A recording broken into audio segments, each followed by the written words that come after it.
আসসালামু আলাইকুম সকলকে। আশা করি প্রত্যেকে ভালো আছেন। 10 মিনিট স্কুলের পক্ষ থেকে সকলকে স্বাগত জানাচ্ছি। আমি আল রাব্বি সিমেন্স। আমরা আজকে বিসিএস প্রিলির লাইভ কোর্সের অন্য একটি ক্লাসে হাজির হচ্ছি। আজকের ক্লাসের টপিকটি হচ্ছে প্রাকৃতিক দুর্যোগ ও ব্যবস্থাপনা। এই টপিকটি নিয়ে প্রতি বছরই এমসিকিউতে বলেন কিংবা রিটেন টেস্টে বলেন কিংবা ভাইভাতেও অনেক সময় অনেক প্রশ্ন করা হয়। তার মানে বুঝতেই পারছেন আজকের ক্লাসটি কতটা গুরুত্বপূর্ণ। আপনারা কে কোথা থেকে জয়েন করছেন, কারা কারা আছেন, আপনাদের সাথে তো ইন্টারাকশন অনেক দিনের, একটু আমাকে জানিয়ে দিবেন আমার কথা ক্লিয়ার কিনা, আপনার কাছে ভিডিও ক্লিয়ার কিনা, সবকিছু একটু জানিয়ে দিবেন কমেন্ট সেকশনে। এরপর আমরা বাকি বিষয়গুলোতে প্রসিড করব। আরেকটু আমরা দেখি আরো কিছু মানুষ তো আমাদের সাথে প্রতিদিনই জয়েন করে কিংবা আজকেও করবে, তারা আর একটু আসুক, তারপর আমরা আলোচনায় চলে যাব। আপনারা একটু কমেন্ট সেকশনে জানিয়ে দিবেন। ওয়ালাইকুম আসসালাম ইকবাল ভাই, আমি আলহামদুলিল্লাহ বেশ ভালো আছি। আপনিও নিশ্চয়ই ভালো আছেন। ইকবাল ভাই বগুড়া থেকে দেখছেন। আর কে কে দেখছেন? আরো 4 জন আমি দেখতে পাচ্ছি রয়েছেন। সামনেই তো প্রিলি পরীক্ষা, আপনাদের প্রিপারেশন কেমন যাচ্ছে? কোনো প্রবলেম ফেস করছেন কিনা ভূগোল রিলেটেড এমসিকিউ গুলোতে কিংবা কনসেপচুয়ালাইজ করতে, সেগুলো একটু জানাবেন। কিছুদিন আগে আমি একটা ফিল্ড ট্রিপে গিয়েছিলাম, সিলেট রিজিয়ন এবার আমাদের কভার করা হলো। সেখানে সিলেটের ফিজিওগ্রাফি কেমন, ইতিমধ্যে কিন্তু আপনাদের আমি এ সম্পর্কে পড়িয়েছি। সেখানকার ফিজিওগ্রাফি অনেকটা ফোল্ডেড মাউন্টেনের একটা অংশ, সে বিষয়গুলোতে ফিল্ড ওয়ার্ক ছিল সেখানকার সোশিও ইকোনমিক কালচার গুলোর উপর। এছাড়া লাউয়া ছড়ার ইকোসিস্টেমের উপর, ট্রানজেক্ট ওয়াকের উপর। এছাড়া আমরা রাতারগুলের ইকোসিস্টেম সার্ভিস নিয়ে কিছু সার্ভে করেছি।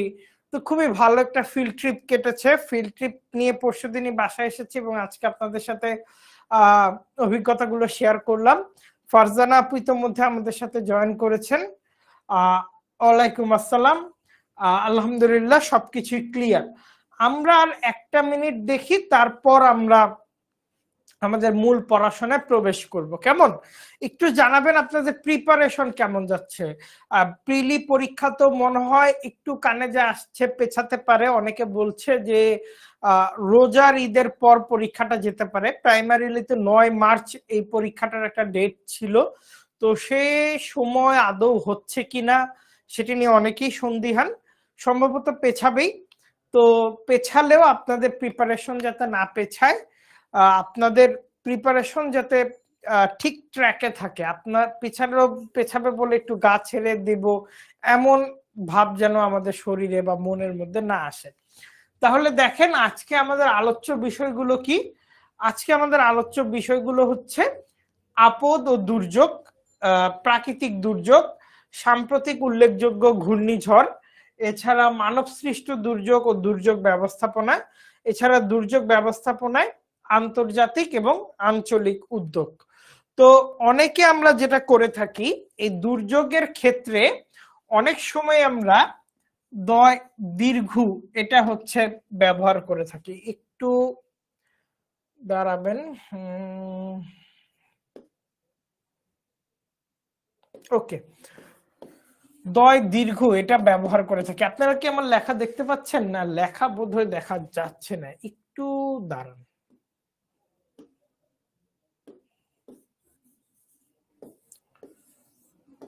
এটা ব্যবহার করে থাকি দয় দীর্ঘ, যেটা আসলে ভুল। এটা সবসময় রস্যৌকার হবে। কেমন দুর্যোগের ক্ষেত্রে এটা রস্যৌকার হবে। দীর্ঘ সাধারণত দূরের জিনিস বোঝায়, দুর্যোগ অ্যাকচুয়ালি দূরের জিনিস না। সে সম্পর্কে একটু আগে থেকে ক্লিয়ার করে দেওয়া আর কি। তো এরপর যেটা আমরা দেখব যে প্রথমত আপদ আর দুর্যোগ, এই দুইটা বিষয় নিয়ে আমরা ক্লিয়ার হব। একটার ইংরেজি প্রতিশব্দ হচ্ছে ডিজাস্টার, আরেকটার ইংরেজি প্রতিশব্দ হচ্ছে হ্যাজার্ড। তো বিভিন্ন দেশ এটা খুব ক্লিয়ারলি ধারণা রাখেন, কেননা ভাইভাতে এ সম্পর্কিত প্রশ্ন হতে পারে কিংবা বিসিএস এর রিটেনে যখন প্রশ্ন হয় আপনার একটা আইডিয়া যেতে পারে। যেমন ধরেন বাংলাদেশে ডেঙ্গু সমস্যা, এইটাকে আপনি যদি পলিসি মেকার হন তাহলে আপনি এটাকে আপদ ও দুর্যোগের কনসেপচুয়ালাইজেশনের দিক দিয়ে কোন স্ট্যান্ডার্ডে ফেলবেন এইটা আপনার কাছে জানতে চাওয়া হতে পারে, যেহেতু আপনারা পলিসি মেকিং এ ঢুকবেন। এছাড়া বাংলাদেশের রোড অ্যাক্সিডেন্ট এইটাকে কি আদৌ ডিজাস্টার হিসেবে সরকারি ঘোষণা দেওয়ার প্রয়োজন আছে কিনা এই সম্পর্কে আপনার কাছে জানতে চাওয়া হতে পারে, যেহেতু আপনারা পলিসি মেকিং এ ঢুকবেন। তো এই জন্য এই বিষয়গুলো একটু ক্লিয়ার হওয়া দরকার। তো যেহেতু আমি জিওগ্রাফি অ্যান্ড এনভায়রনমেন্টে পড়াশোনা করেছি, জাহাঙ্গীরনগর ইউনিভার্সিটি থেকে বিএসসি কমপ্লিট করেছি, তো আমার এটা মাস্টার্সেও এই কোর্সটা আছে যে ডিজাস্টার রিস্ক ম্যানেজমেন্ট। এছাড়া আমি থার্ড ইয়ারেও hazard geography of natural hazard বা হ্যাজার্ড নিয়ে পড়াশোনা করেছি, হ্যাজার্ড সায়েন্স নিয়ে।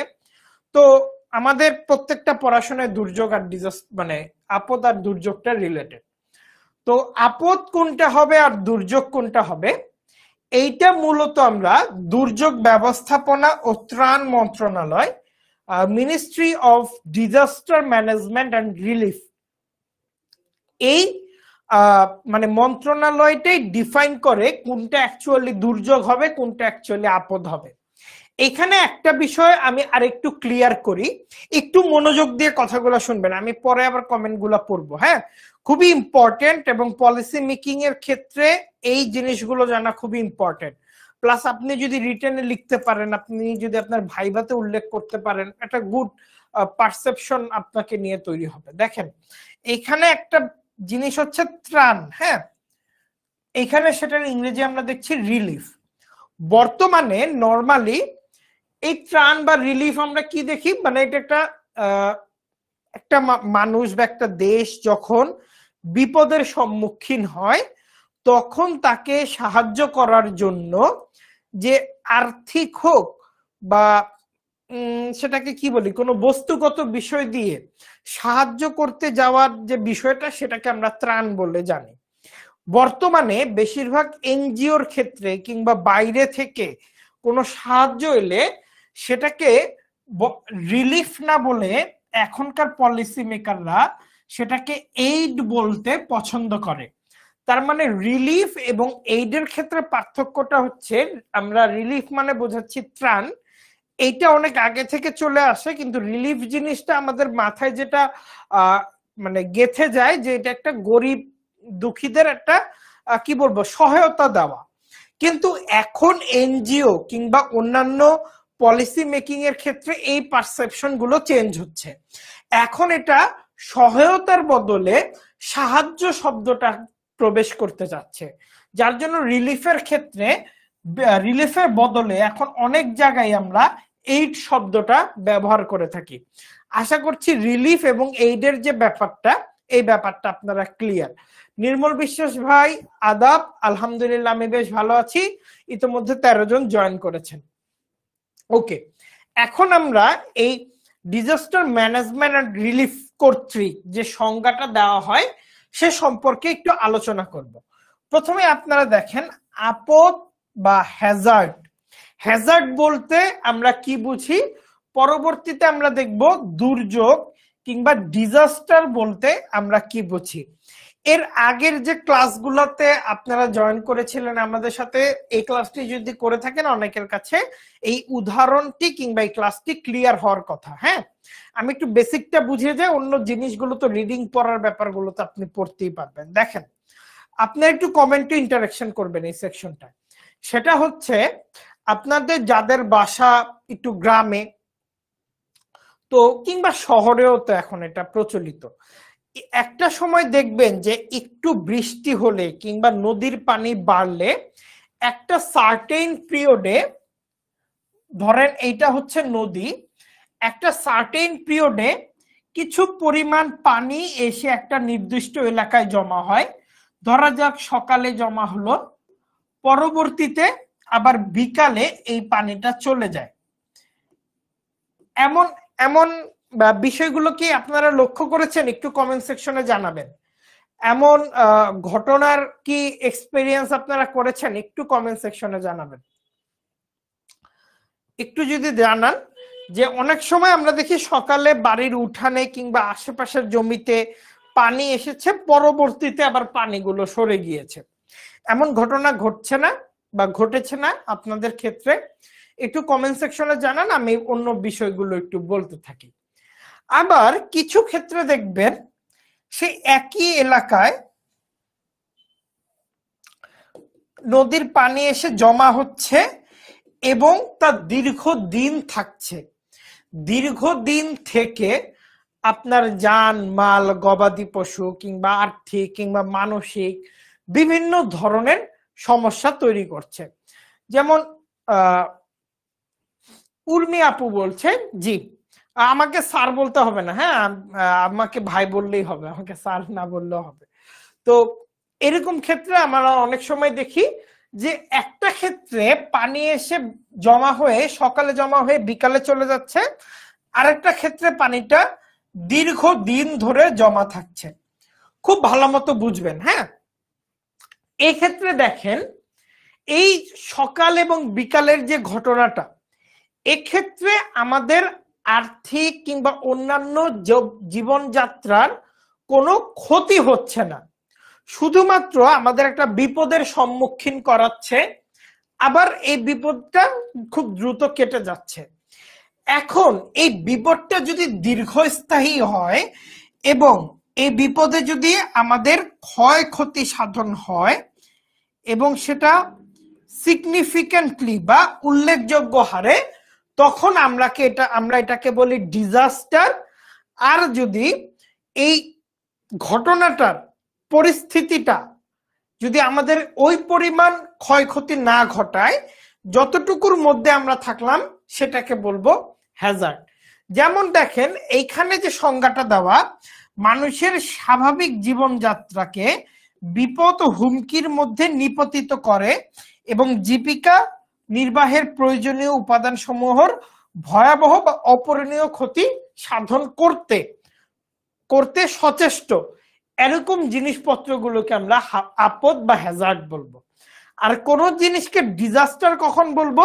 এই হ্যাজার্ড বা আপদের সবকিছুই হবে, কিন্তু শেষে একটা জিনিস দেখেন যে এই যে ক্ষতিগুলো হচ্ছে, এগুলো মোকাবেলা করার সামর্থ্য ওই গোষ্ঠীর নিজস্ব সম্পদ, সামর্থ্য, সক্ষমতাকে যথেষ্ট নয় এবং মোকাবেলার জন্য ত্রাণ এবং বাহিরের যে কোনো প্রকার সহায়তা প্রয়োজন। অর্থাৎ হ্যাজার্ড হচ্ছে একটা বন্যা হলো, আপনার লাইফকে একটা বিপদের সম্মুখীন করলো, করার পরও আপনি কোনো না কোনো ভাবে সেই বিপদটাকে সাস্টেইন করতে পারলেন, এটা একটা আপদ। ওই যে বিপদ আপদের মতো, আপনি নিজেই সাস্টেইন করতে পারলেন। কিন্তু এইটা যদি আপনার একটা অপূরণীয় ক্ষতি করে, দুঃখ দুর্দশার মধ্যে নিমজ্জিত করে, আপনার আর্থিক ক্ষতি হয় দীর্ঘদিনের, আপনার গবাদি পশুর ক্ষতি হয়, সে গবাদি পশু মারা যায়, জানমালের ক্ষতি হয়, এবং এইটার জন্য আপনার নিজস্ব সক্ষমতার বাইরে আপনার আশেপাশের যে সোশ্যাল অর্গানাইজেশন গুলো আছে, সেটা গভর্নমেন্টাল হইতে পারে, নন গভর্নমেন্টাল হইতে পারে, তার সাহায্য যদি আপনার প্রয়োজন হয়, তবে সেটাকে আমরা ডিজাস্টার হিসেবে উল্লেখ করতে পারি। আপনাদের কাছে হ্যাজার্ড এবং ডিজাস্টার এই দুইটার পার্থক্য ক্লিয়ার কিনা এবার একটু কমেন্ট সেকশনে জানান। হ্যাঁ, এবার একটু কমেন্ট সেকশনে জানাবেন হ্যাজার্ড আর ডিজাস্টার পার্থক্য ক্লিয়ার কিনা।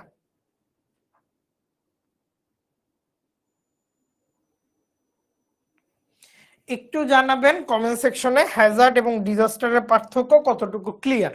ওকে, আর এর মাঝে আমি আরেকটা জিনিস দেখাই। হ্যাঁ দেখেন, হ্যাজার্ড বা ডিজাস্টার খুবই সূক্ষ্ম পার্থক্য, তো যেটাই বলি এক্ষেত্রে আমরা বেশ কিছু ধারণা পাই। এক্ষেত্রে একটা আমাদের একটা থিওরিটিক্যাল কনসেপ্ট তৈরি হয়।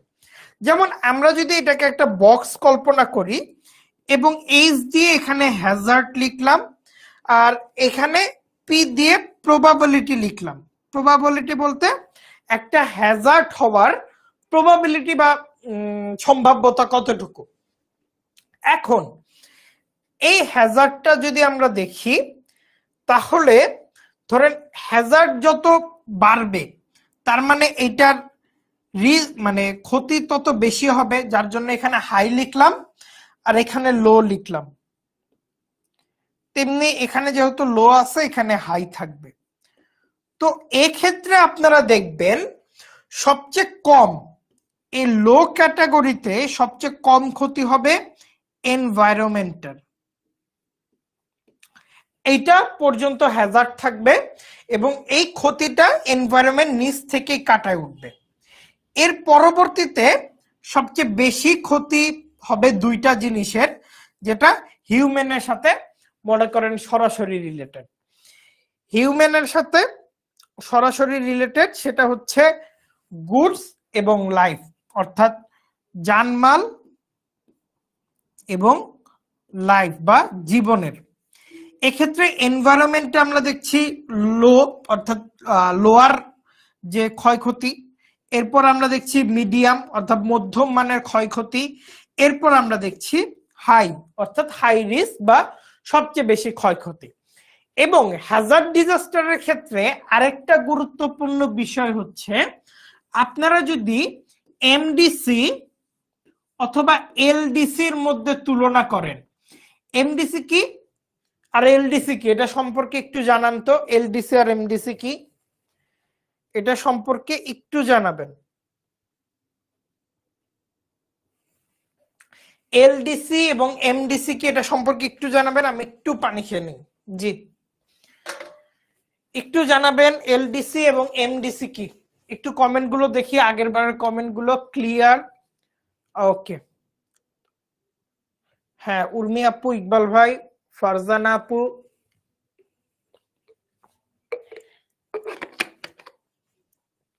আচ্ছা হ্যাঁ, গুডস, দিনা আপু বলছে গুডস। আচ্ছা হ্যাঁ, গুডস তো, ও হ্যাঁ সরি, গুডস হবে, গুডস হবে, সরি। ওকে, এমডিসি আর এলডিসি কি?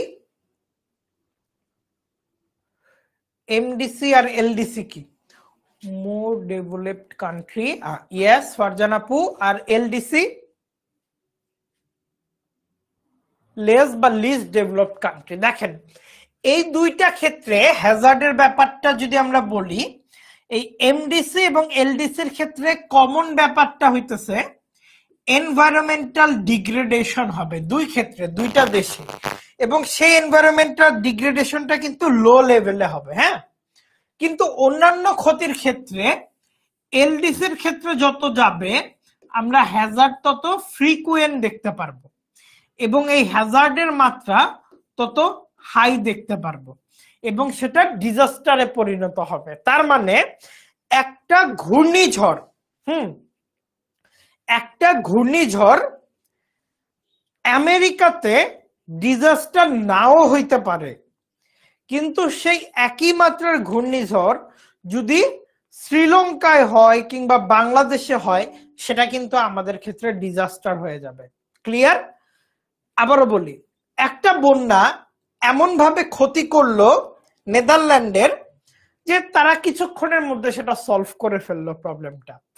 সে বন্যার ক্ষয়ক্ষতি সলভ করতে আমাদের বেশ কিছুদিন লেগে গেল, বিশাল মনিটারি ভ্যালুর একটা ক্ষয়ক্ষতি আমরা দেখতে পারলাম, ওই জিনিসটা কিন্তু আমাদের জন্য ডিজাস্টার হয়ে যাবে।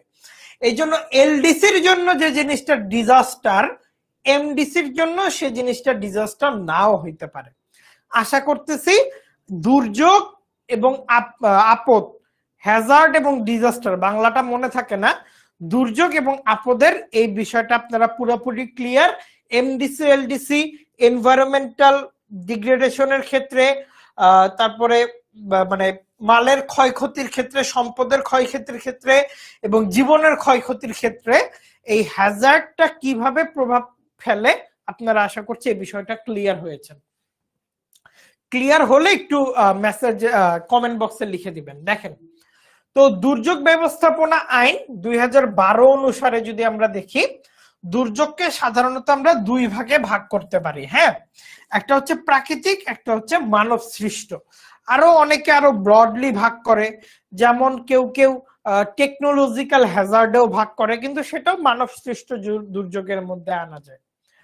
তো আমরা যদি দেখি যে জাতিসংঘের প্রশিক্ষণ এবং গবেষণা বিষয়ক প্রতিষ্ঠান United Nations institute for training and research দুর্যোগ সমূহকে 4 ভাগে ভাগ করেছেন। একটা হচ্ছে প্রাকৃতিক দুর্যোগ, দীর্ঘস্থায়ী দুর্যোগ, মনুষ্য সৃষ্ট দুর্যোগ, দুর্ঘটনাজনিত দুর্যোগ। তো মনুষ্য সৃষ্ট দুর্যোগটা অনেক সময় দুর্ঘটনাজনিত দুর্যোগে পড়তে পারে।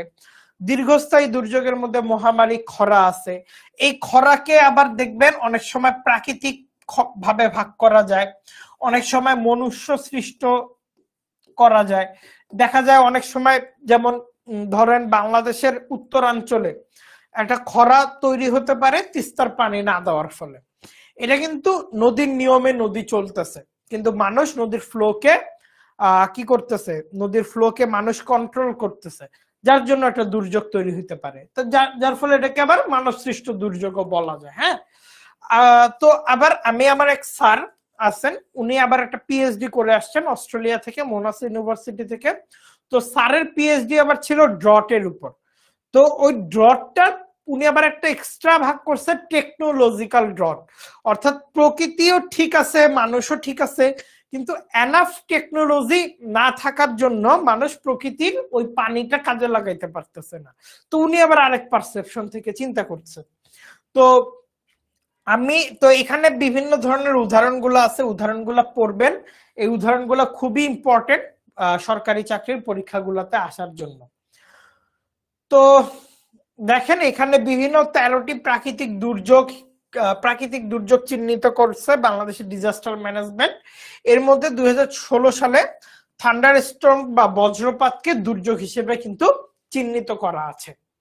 তো এর মধ্যে আমরা প্রাকৃতিক দুর্যোগের মধ্যে যদি দেখি, এর মধ্যে আরো বেশ কিছু ভাগ আমরা দেখতে পারবো। ক নাম্বারে যদি দেখি, বায়ুমণ্ডলীয় প্রক্রিয়া সৃষ্টি যে দুর্যোগগুলো আছে, ক্লাইমেটিক, অর্থাৎ যে দুর্যোগগুলায় বায়ুমণ্ডলের উপাদানগুলো কাজ করে। হ্যাঁ, যে ফারজানা আপু নদী শাসনের কথা বলছে, নদী শাসন আবার অনেক সময় দরকারও আমাদের প্রয়োজনে, যেমন পদ্মা সেতুর ক্ষেত্রে দরকার হয়েছে, কিন্তু কোনো না কোনো ভাবে প্রকৃতি এটা আবার আমাদের রিটার্ন করে। তো দেখেন এয়ার রিলেটেড, যেমন এয়ার বা বায়ুর প্রেসারের তারতম্যর কারণে দুর্যোগগুলো হয়। কোন একটা বায়ুর প্রেসার কমে গেল, লো প্রেসার তৈরি হইলো, এখানে একটা দুর্যোগ ঘটার সম্ভাবনা আছে।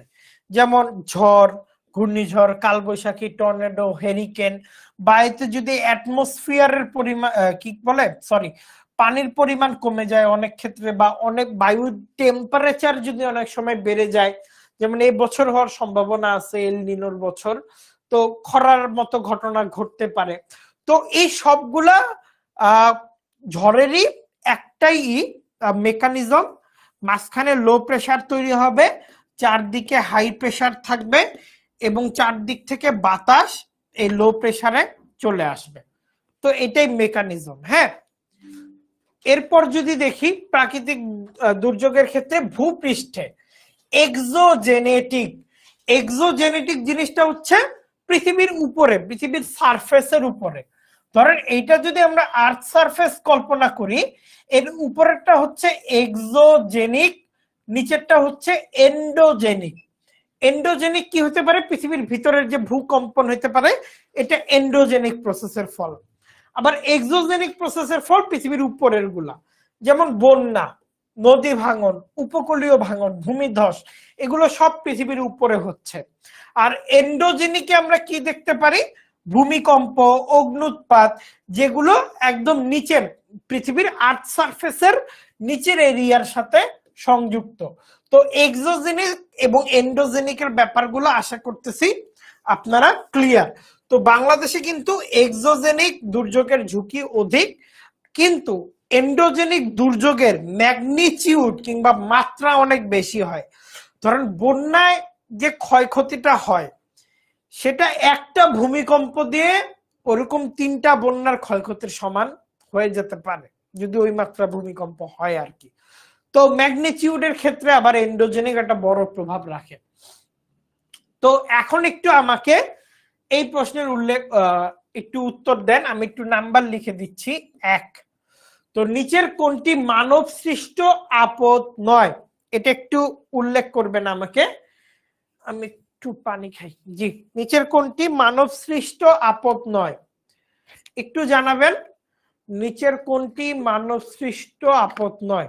দেখি একটু কমেন্ট সেকশন গুলো।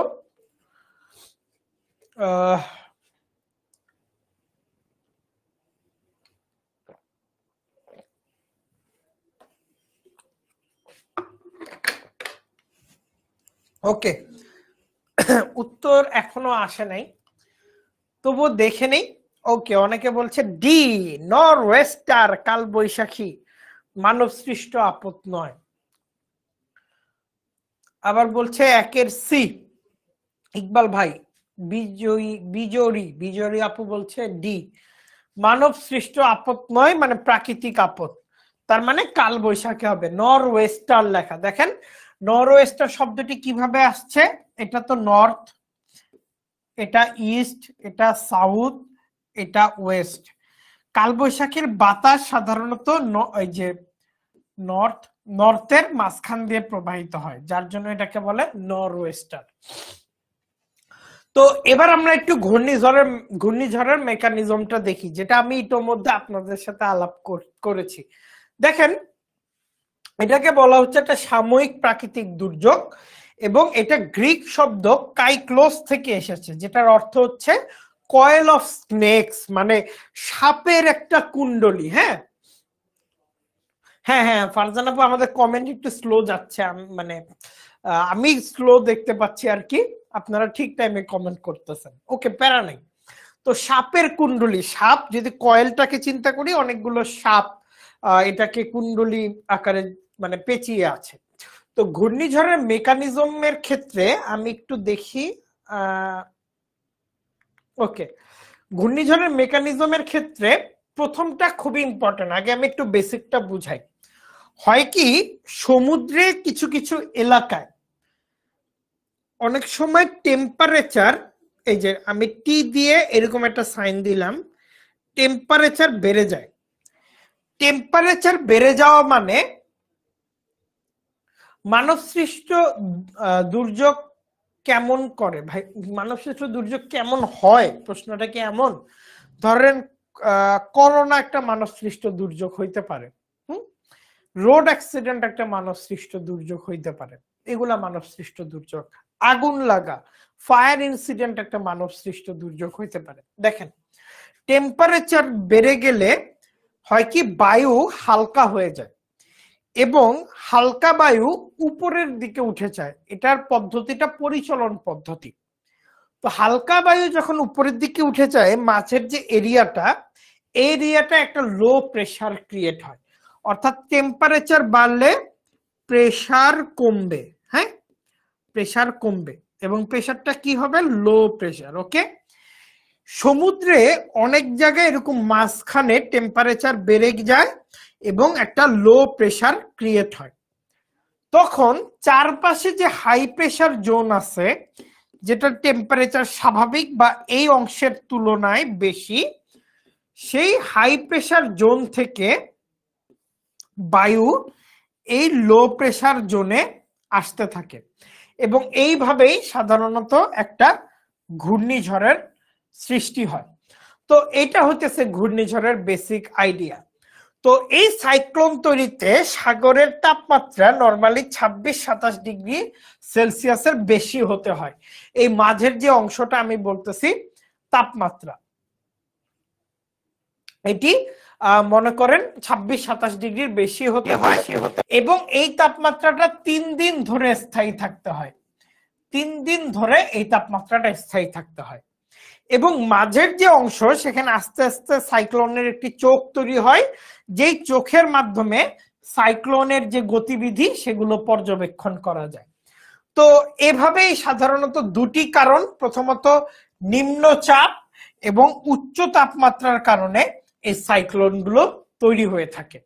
এবং ওই ঘূর্ণিঝড়ের আয়তনের ব্যাস 20 থেকে 150 কিলোমিটার হতে পারে। তবে তীব্রতা মাপার জন্য সাধারণত আমরা স্যাফির সিম্পসন স্কেলের যে তীব্রতাটা, এটা ধরেন কোনো একটা মানে ইন্ডিয়ার ক্ষেত্রে ওরা একটা স্কেল ইউজ করে, আবার গ্লোবালি স্যাফির সিম্পসনের স্কেলটা ইউজ করা হয়। এটা কেমন, ধরেন ঘূর্ণিঝড়ের ঘূর্ণিঝড়ের বেগটা 20 থেকে 25 কিলোমিটার, তাহলে এইটা স্কেলের একটাতে পড়বে, হয়তো এটাকে নাম দিল জাস্ট লো প্রেশার বা ডিপ্রেশন। ঘূর্ণিঝড়ের বেগ ধরেন 156 কিলোমিটারের বেশি, তখন এটার নাম আবার দিবে প্রলয়ঙ্কারী ঘূর্ণিঝড়। এরকম এভাবে স্কেলিং গুলা করা হয়। তো সবচেয়ে বেশি ঘূর্ণিঝড় আঘাত আনে আটলান্টিক প্রশান্ত মহাসাগরীয় অঞ্চলে নিরক্ষরেখার 10 ডিগ্রি থেকে 30 ডিগ্রির মধ্যে, এবং বাংলাদেশের অবস্থান কিন্তু 22.5 ডিগ্রি নর্থে, 22.5 ডিগ্রি নর্থে। তার মানে এটার মাঝখানে, ক্রান্তীয় কর্কট রেখার মাঝখানে এই অঞ্চলটাতে। তো ঘূর্ণিঝড়কে বিভিন্ন দেশে বিভিন্ন নামে ডাকা হয়। হ্যাঁ, ঘূর্ণিঝড়কে বিভিন্ন দেশে বিভিন্ন নামে ডাকা হয়। যেমন বাংলাদেশ এবং ভারতীয় অঞ্চলে এটাকে সাইক্লোন নামে ডাকা হয়, জাপান প্রশান্ত মহাসাগরীয় অঞ্চলের টাইফুন, অস্ট্রেলিয়াতে এটাকে বলা হয় উইলি উইলি, আমেরিকা, ক্যারিবীয় এবং আটলান্টিক মহাসাগরে এটাকে বলা হয় হ্যারিকেন। তার মানে যে জাপানের টাইফুন, আমেরিকার হ্যারিকেন, এগুলো কিন্তু সবকিছু একই জিনিস। ধরেন ওই মানে একই জিনিস, খালি নাম আলাদা, ভাই বোনই ধরেন মানে একই মেকানিজম থেকে গড়ে ওঠা। তো আশা করতেছি এই বিষয়টা আপনারা ক্লিয়ার। এখানে একটা ম্যাপ দেওয়া আছে কোন অঞ্চলে ঘূর্ণিঝড় গুলোকে কিভাবে ডাকা হয়। তো দেখেন এখানে যে বাতাসের গতিবেগ অনুযায়ী ঘূর্ণিঝড়ের একটা শ্রেণী বিভাগ করা হয়েছে। লঘুচাপ কত, ঘূর্ণিঝড় হলে আমরা কত বলবো, আবার প্রচন্ড ঘূর্ণিঝড় কত, হ্যারিকেন জাতীয় প্রচন্ড ঘূর্ণিঝড় কত, প্রবল ঘূর্ণিঝড় কত। তো আপনারা এই প্রবল কিংবা লঘুচাপ বা ঘূর্ণিঝড় এই তিনটা একটু মনে রাখবেন গতিটা। হ্যাঁ, তাইলে মনে করেন সুবিধা হইতে পারে। তো বাংলাদেশের ঘূর্ণিঝড়ের ক্ষেত্রে প্রতি বছর আমরা দেখি এপ্রিল মে কিংবা বৈশাখ জ্যৈষ্ঠতে ঘূর্ণিঝড় গুলা হয়ে থাকে। তো বাংলাদেশে বিখ্যাত সব ঘূর্ণিঝড়ের এখানে প্রলয়ঙ্কারী দুর্যোগগুলোর নাম বলা আছে। 70 সালের ঘূর্ণিঝড় তো একটা বিখ্যাত ঘূর্ণিঝড়, এবং এই ঘূর্ণিঝড়টার উপর কেন্দ্র করে কিন্তু বাংলাদেশের রাজনীতিও তখন আবর্তিত হয়েছে। এনাফ রিলিফ পাকিস্তান মানে ওয়েস্ট পাকিস্তান থেকে আসে নাই, মূল গভর্নমেন্ট থেকে। ইভেন মাওলানা ভাসানী 70-এর নির্বাচনে সম্ভবত অংশগ্রহণও করে নাই এই ঘূর্ণিঝড়টার ভয়াবহতা দেখে। হ্যাঁ, তো এটার পলিটিক্যালি খুবই হাইলাইটেড ঘূর্ণিঝড়। তো বাংলাদেশে ঘূর্ণিঝড় সাধারণত রিসার্চ অর্গানাইজেশন এসপারসো বা space research and remote sensing organisation, তারা অ্যাকচুয়ালি ঘূর্ণিঝড়ের পূর্বাভাসটা করে থাকে। টায়ান বা টিয়ান নামে একটা মডেল আছে, এই টায়ান মডেলের মাধ্যমে তারা ঘূর্ণিঝড়ের পূর্বাভাসটা করে থাকে।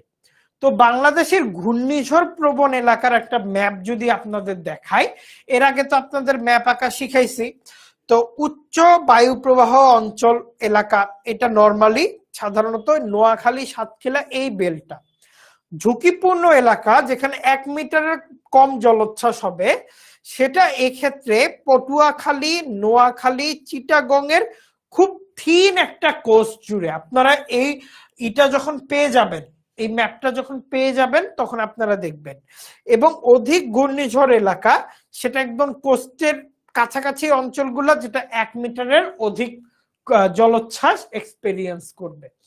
তো এখানে বিভিন্ন ঘূর্ণিঝড়ের উল্লেখযোগ্য কিছু ঘূর্ণিঝড়ের বিভিন্ন তথ্যগুলো দেওয়া আছে, এগুলো একবার আপনারা পড়ে নেবেন। বিশেষ করে বিভিন্ন নামের তর্জমাগুলা, যে নার্গিস এটা কোন ভাষার শব্দ, অর্থ কি, সিডর কোন ভাষার শব্দ, কি অর্থ, কিংবা রেশমি, আইলা, মহাসেন, কিংবা এই যে চিত্রাং একটা ভয়াবহ ঘূর্ণিঝড় গিয়েছিল 2022 কি 23 না গেল আর কি, 22 অক্টোবর 2022 সম্ভবত, বুলবুল বা ফণি। এই ঘূর্ণিঝড়গুলা সম্পর্কে আপনারা একটু ডিটেলস পড়বেন। তো এখানে সমুদ্রের বিভিন্ন সংকেতগুলো দেওয়া আছে, এর মধ্যে 1 নাম্বার সংকেতটা খুবই ইম্পর্টেন্ট, 1 নাম্বার সংকেতটা। 2 নাম্বার সংকেতটাও ইম্পর্টেন্ট। এছাড়া যে 8 নং মহাবিপদ সংকেত, কেননা এখান থেকে বিপদ সংকেতের যে ব্যাপারটা সেটা অ্যাকচুয়ালি শুরু। 5 নং বিপদ সংকেতটা উল্লেখযোগ্য, এখানে বন্দর ছোট বা মাঝারি তীব্রতক এক সামুদ্রিক ঝড়ের কবলে পড়বে এটা বলা হয়। এবং 9 নং 10 নং 11 নং এই তিনটা একটু ভালো মতো পড়বেন, অনেক সময় প্রশ্ন আসতে পারে কিংবা ভাইবাটেও বলতে পারে। ম্যাপটা একটু জুম করে, এখানে যে ভাই জুম করার সিস্টেমটা নাই, তবে আপনারা স্লাইডটা পেয়ে গেলে ম্যাপটা ইজিলি আর কি এখানে কালার গ্রেডিং দেখে দেখে, আমি যদি এই ম্যাপটা একটু ইরেজও করে দেই, এটা কালার গ্রেডিং দেখে দেখে আপনারা ম্যাপটা দেখতে পারবেন আর কি। ওকে ওকে, এরপর আমরা জলোচ্ছ্বাস গুলো নিয়ে পড়লাম। তো জলোচ্ছ্বাসে জলোচ্ছ্বাসে যাওয়ার আগে এখানে আমরা তো সমুদ্র বন্দরের সংকেতগুলা নিয়ে দেখলাম। এখানে নদী বন্দরের ক্ষেত্রে আমরা মোটামুটি 4টা সংকেত দেখতে পারি। এই 4টা সংকেতই খুবই ইম্পর্টেন্ট। আপনার এই 4টা সংকেত, 1 নং নৌ সতর্ক সংকেত, নৌ হুঁশিয়ারি সংকেত, নামগুলা খুব ভালো মতো মনে রাখবেন। নৌ বিপদ সংকেত, নৌ মহাবিপদ সংকেত, এই 4টা সংকেতই আপনারা একটু ভালো মতো পড়বেন, কেমন? আচ্ছা হ্যাঁ, 2022 সালে চিত্রাঙ্ক হয়, ভুলে গেছি আর কি। ওকে, এবার আমরা জলোচ্ছ্বাস নিয়ে পড়ব। জলোচ্ছ্বাসের ক্ষেত্রে একটা জিনিস হচ্ছে, এটা হচ্ছে ঘূর্ণিঝড়ের বাই প্রোডাক্ট। আমরা যেমন অনেক জায়গায় দেখি একটা জিনিস তৈরি করলে ওইটার একটা বাই প্রোডাক্ট উৎপন্ন হয়, জলোচ্ছ্বাসও একটা তেমন একটা বিষয়। অর্থাৎ ঘূর্ণিঝড়ে একটা আমরা দেখতে পারি প্রবল বাতাস তৈরি হয়। এই প্রবল বাতাসটা তখন আকস্মিকভাবে সমুদ্রের যে পানি থাকে সেই পানিটাকে স্ফীত করে তোলে এবং সেই পানিটা স্ফীত হয়ে উপকূলে আঘাত করে। এটা হচ্ছে জলোচ্ছ্বাসের বেসিক একটা জিনিস। তো এক্ষেত্রে জলোচ্ছ্বাসের ক্ষেত্রে যে ঘটনাগুলো ঘটে, তীব্র বায়ুতাড়িত অভিসারী সমুদ্র স্রোত। অভিসারী সমুদ্র স্রোত বলতে সমুদ্র স্রোতের দিকে খুব একটা মানে খুব গতিবেগের বাতাস এসে এই পানিগুলোকে সমুদ্র তটে নিয়ে যায়। ঘূর্ণিঝড়ের কেন্দ্রে বাতাসের চাপের অস্বাভাবিক হ্রাস, ওই যে বললাম কেন্দ্রে তাপমাত্রা 26 বা 27 ডিগ্রি সেলসিয়াস থাকবে 3 দিন ধরে, এবং এটা অস্বাভাবিকভাবে বাড়তে থাকবে, যার জন্য লো প্রেসার তৈরি হবে, প্রেসার কমে যাবে এবং ঘূর্ণিঝড় আঘাত আনার সম্ভাব্য উপকূলের সঙ্গে ঘূর্ণিঝড়ের গতিপথের কৌণিক অবস্থান। অর্থাৎ ধরেন বাংলাদেশের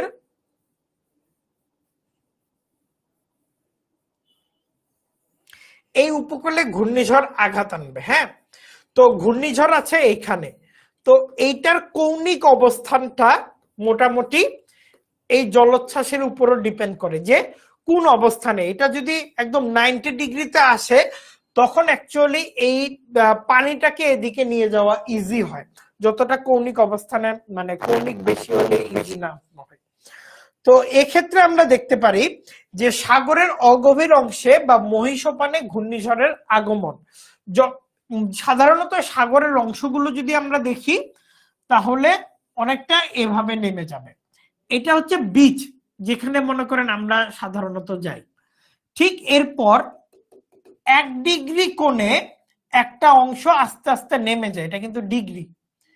তো এইটাকে বলে মহীসোপান এবং একদমই নিচের অংশটাকে বলে মহীঢাল। দেখেন এখানে যদি বাতাস, এখানে বায়ু যদি তাড়িত করে, এখানকার পানিগুলা এখানে বাধাপ্রাপ্ত হওয়ার সম্ভাবনা থাকে। কিন্তু মহীসোপান এলাকায় যদি ঘূর্ণিঝড় চলে আসে তখন এই পানি কিন্তু বায়ু তাড়িত হয়ে ঠিক সমুদ্র তটেই আশ্রয় পড়ে। এটা হচ্ছে জলোচ্ছ্বাসের অন্যতম একটা নিয়ামক। এছাড়া উপকূলের আকৃতি কিংবা জোয়ার ভাটা, ভরা জোয়ার থাকলে তো এটা ঘূর্ণিঝড় জলোচ্ছ্বাসকে আরো ত্বরান্বিত করে। এমনি জোয়ার ভাটা কেন হয়, যে চাঁদ এবং সূর্যের মানে কম্বাইন্ড যে আকর্ষণ আছে সেটার জন্য। যখন বাতাস একটা পানিকে একদিকে নিয়ে যাচ্ছে, আবার সে পানিটাকে চাঁদ আর সূর্যের আকর্ষণ স্ফীত করে তুলছে, খুব স্বাভাবিকভাবে তখন জলোচ্ছ্বাসের ইন্টেন্সিটি খুব বেড়ে যাবে। টর্নেডো, এটা নিয়ে বেশি কথা বলবো না, কেননা ঘূর্ণিঝড় জলোচ্ছ্বাস নিয়ে কথা বলে ফেলছি। টর্নেডো হচ্ছে একই মেকানিজম, সেম মেকানিজম, কার সাথে? ঘূর্ণিঝড়ের সাথে। সেম মেকানিজম, জাস্ট টর্নেডো জিনিসটা হবে ল্যান্ডে, আর জলোচ্ছ্বাস কিংবা সাইক্লোন জিনিসটা হবে সমুদ্রে, আর বাদ বাকি সবকিছু একই মেকানিজম। সাধারণত বাংলাদেশে এপ্রিল মে মাসে এই টর্নেডোটা হয়ে থাকে। তো টর্নেডো বাকিটা আপনারা পড়তে পারবেন, এবং মানিকগঞ্জের সাটুরিয়াতে 1989 সালের টর্নেডো খুবই ভয়াবহ। তবু টর্নেডো নিয়ে একটা কথা থাকে যে অনেক সময় যে জায়গাটা টর্নেডো হয় সেখানে একটা দীর্ঘস্থায়ী সময় টর্নেডো হয় না, কেননা নেচার ওইটাকে অ্যাডাপ্ট করে ফেলে যে কিভাবে নিজের মেকানিজমটা সাজাতে হবে। মানিকগঞ্জে কিন্তু গাইবান্ধায় আমি দেখেছিলাম 2003-4 সালে ভয়াবহ টর্নেডো হয়েছিল, পরবর্তীতে আর টর্নেডো সেখানে হয় নাই। তো টর্নেডো জিনিসটা নর্মালি মানে ল্যান্ডের ঘটনা, ঘূর্ণিঝড়ের সাথে সেম মেকানিজম, ল্যান্ডের ঘটনা আর কি। তো বজ্রঝড় খুবই স্বাভাবিকভাবে থান্ডার স্টর্ম, যেটা ইদানিং খুবই হচ্ছে থান্ডার স্টর্ম, এবং মানুষ মারা যাচ্ছে। এক্ষেত্রে যেটা হয়, গ্রীষ্মকালে উষ্ণ এবং আর্দ্র দিনে উত্তপ্ত বায়ু হালকা হয়ে উপরে উঠতে থাকে। আমি একটা উদাহরণ দেই, আপনারা ক্লিয়ার হবেন। যে স্যুপ রান্নার ক্ষেত্রে আমরা নর্মালি দেখি যে আমরা যদি নিচে দেখি একটা যদি কিছু রাখি এবং নিচে যদি আমরা আগুন দিই, তাহলে দেখতে পারবো স্যুপের ক্ষেত্রে যেটা হয়, উপরে নর্মালি ওয়েট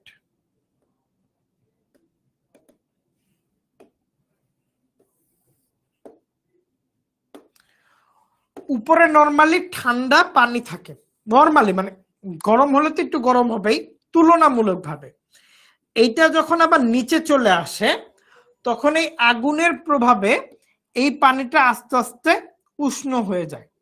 আবার এটা যখন উপরে উষ্ণ হয়ে উপরে চলে যায়, আবার তখন এটা কিছুটা তুলনামূলক ঠান্ডা হয়। এই জিনিসটা এইটাকে বলে পরিচলন স্রোত। তো বায়ু উত্তপ্ত হলে সেম এই পরিচলন স্রোতের মেকানিজমেই কাজ করে, যে হালকা হয়ে এটা উপরে উঠে যায়। হালকা বানানটা ভুল হয়েছে। এবং উপরে উঠে আমরা জানি যত উচ্চতা বাড়ে, প্রতি কিলোমিটারে 6.4 ডিগ্রি সেলসিয়াস হারে, যারা আমার আগের ক্লাসগুলো করছেন তারা এগুলো একটু রিলেট করতে পারবেন। 6.4 ডিগ্রি সেলসিয়াস হারে আচ্ছা 6.4 ডিগ্রি সেলসিয়াস হারে এই তাপমাত্রাটা কিন্তু কমতে থাকে। তো উপরে যখন একটা গরম বায়ু উপরে উঠে এবং একটা ঠান্ডা পরিবেশ পায়, এটা দ্রুততম সময়ে ঠান্ডা হয়ে গাঢ় কৃষ্ণ বর্ণের একটা বজ্র মেঘ তৈরি করে, এবং এই বজ্র মেঘে অধিক বজ্রপাত, খুব দ্রুততম সময়ে ঠান্ডা হয়, বরফের মতো আকৃতি হয়ে শিলা বৃষ্টির মতো ঘটনাগুলো ঘটে থাকে বজ্রঝড়ে। তো বজ্রঝড় সাধারণত মার্চ, মে এবং অক্টোবর, নভেম্বরে হয়। খুব ভালোভাবে শুনেন, আপনারা তো প্রিলি কোর্স করতেছেন জাস্ট মানে এই প্রিলিতে পাস করার জন্য না, তাই না? আপনাদের সমস্যা তো যে স্বপ্ন তো ভাইবা বোর্ড পর্যন্ত, রাইট? তো আপনাকে যখন বিভিন্ন এলাকা সম্পর্কে জিজ্ঞেস করবে, ধরেন আপনাকে এরকম একটা সিনারিও ক্রিয়েট করে দিবে যে তোমার এই এলাকাটায় এবং তোমার এলাকাটায় এই ধরনের দুর্যোগ ব্যবস্থাপনার তুমি কি কি পদক্ষেপ নিবা, তুমি ওই এলাকার ডিসি বা কিছু একটা।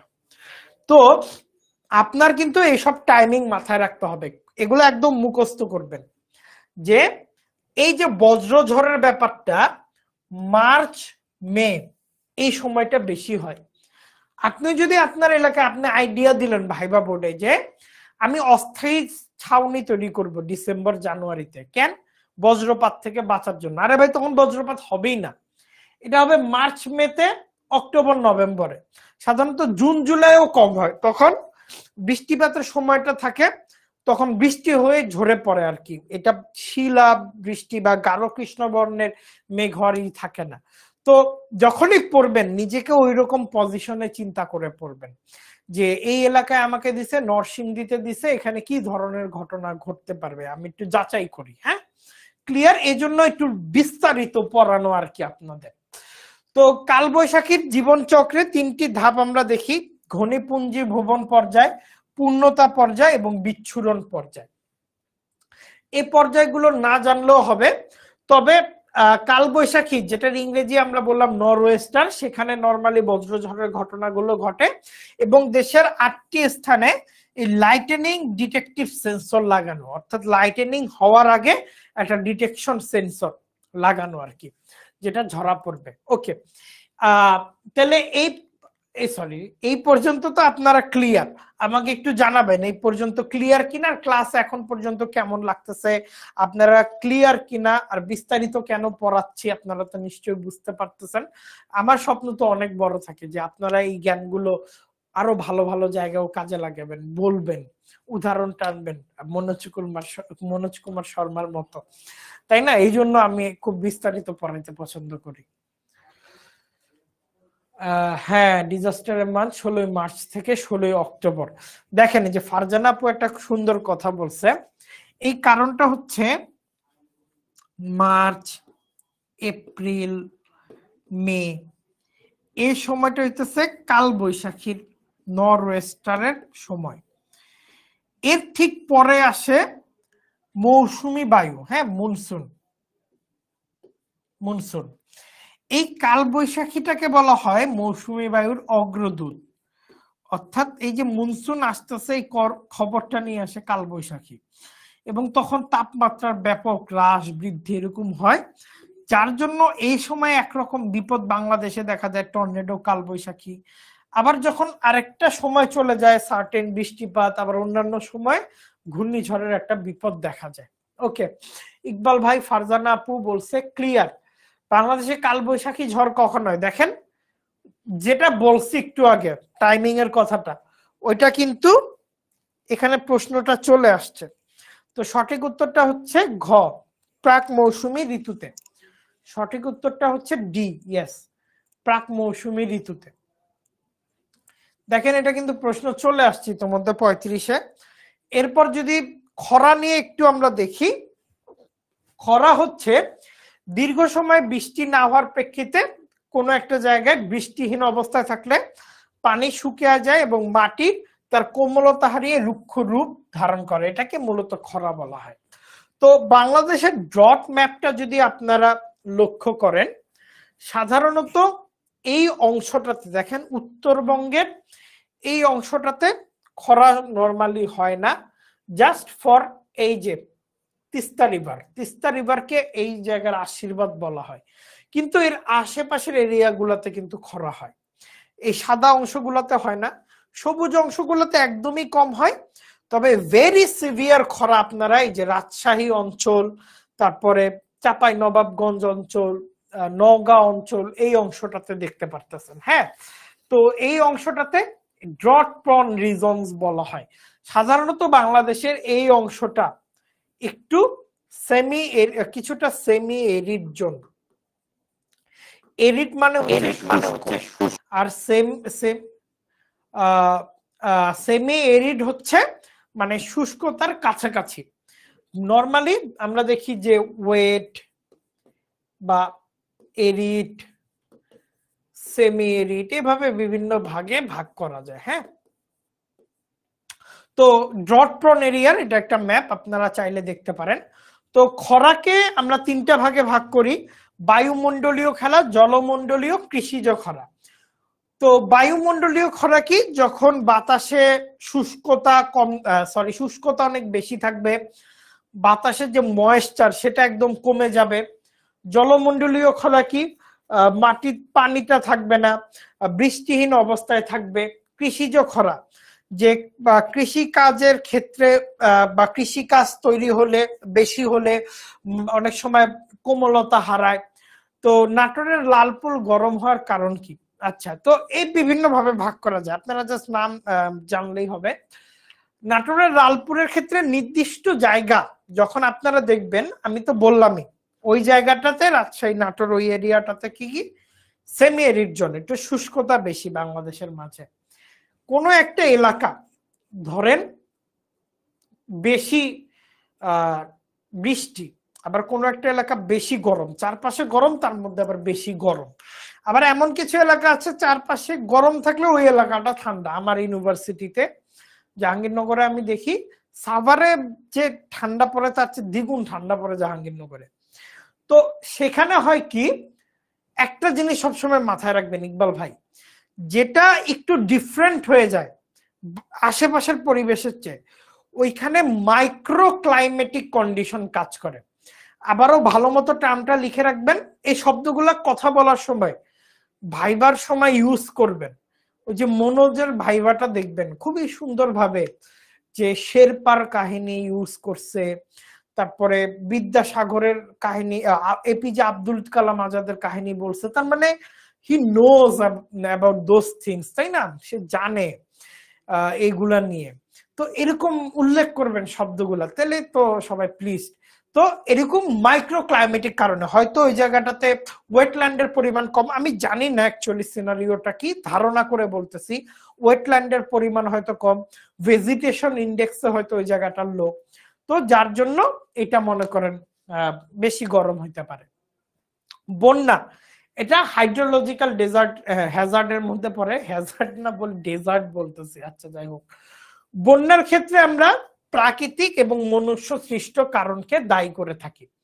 বাংলাদেশের রিভার ম্যাপটা যদি একটু দেখেন, দেখবেন আপনারা, আমি রিভারে ম্যাপে দাগাচ্ছি না, যেহেতু স্লাইড পেলে আপনারা এটা দেখতে পারবেন, আমি দাগাচ্ছি না ওদিকে। একটু এখানে দেখবেন কিছু অঞ্চল আছে এরকম অ্যারো চিহ্ন দেওয়া, এই অ্যারো চিহ্নগুলো হচ্ছে সাধারণত ফ্লাশ ফ্লাডের সাইন। হ্যাঁ, এই ফ্লাশ ফ্লাডটা কেন বলতেছি বুঝতেছেন তো? বাংলাদেশে এখন ভয়াবহ বন্যাগুলা হয় সাধারণত সুনামগঞ্জ, সিলেট, বান্দরবনের ওদিকে, ফ্লাশ ফ্লাড বা আকস্মিক বন্যা। তো বন্যা মনুষ্য সৃষ্ট প্রাকৃতিক কেমন, ধরেন রিভার, আমি একটু খুব ভালো করে মেকানিজমটা লক্ষ্য করেন, যে বৃষ্টি বেশি হলো, নদীর পানি দুই পাশে উপচায় পড়ে একটা বন্যা তৈরি হলো। হ্যাঁ, এটা একটা প্রাকৃতিক কারণ। কিন্তু ধরেন এইখানে আমি বিল্ডিং বানাইলাম,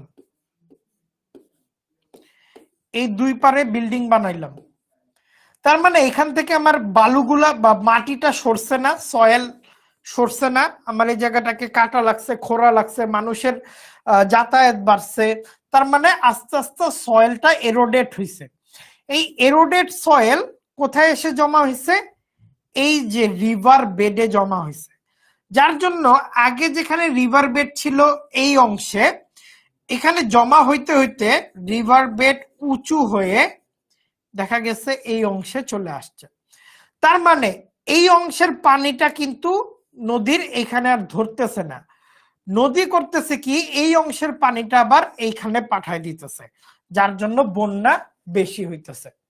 এটা হইতেছে প্রাকৃতিক কারণ এবং মনুষ্য সৃষ্টি কারণে ফ্লাড হওয়ার যে মেকানিজম, সেটা ক্লিয়ার কিনা?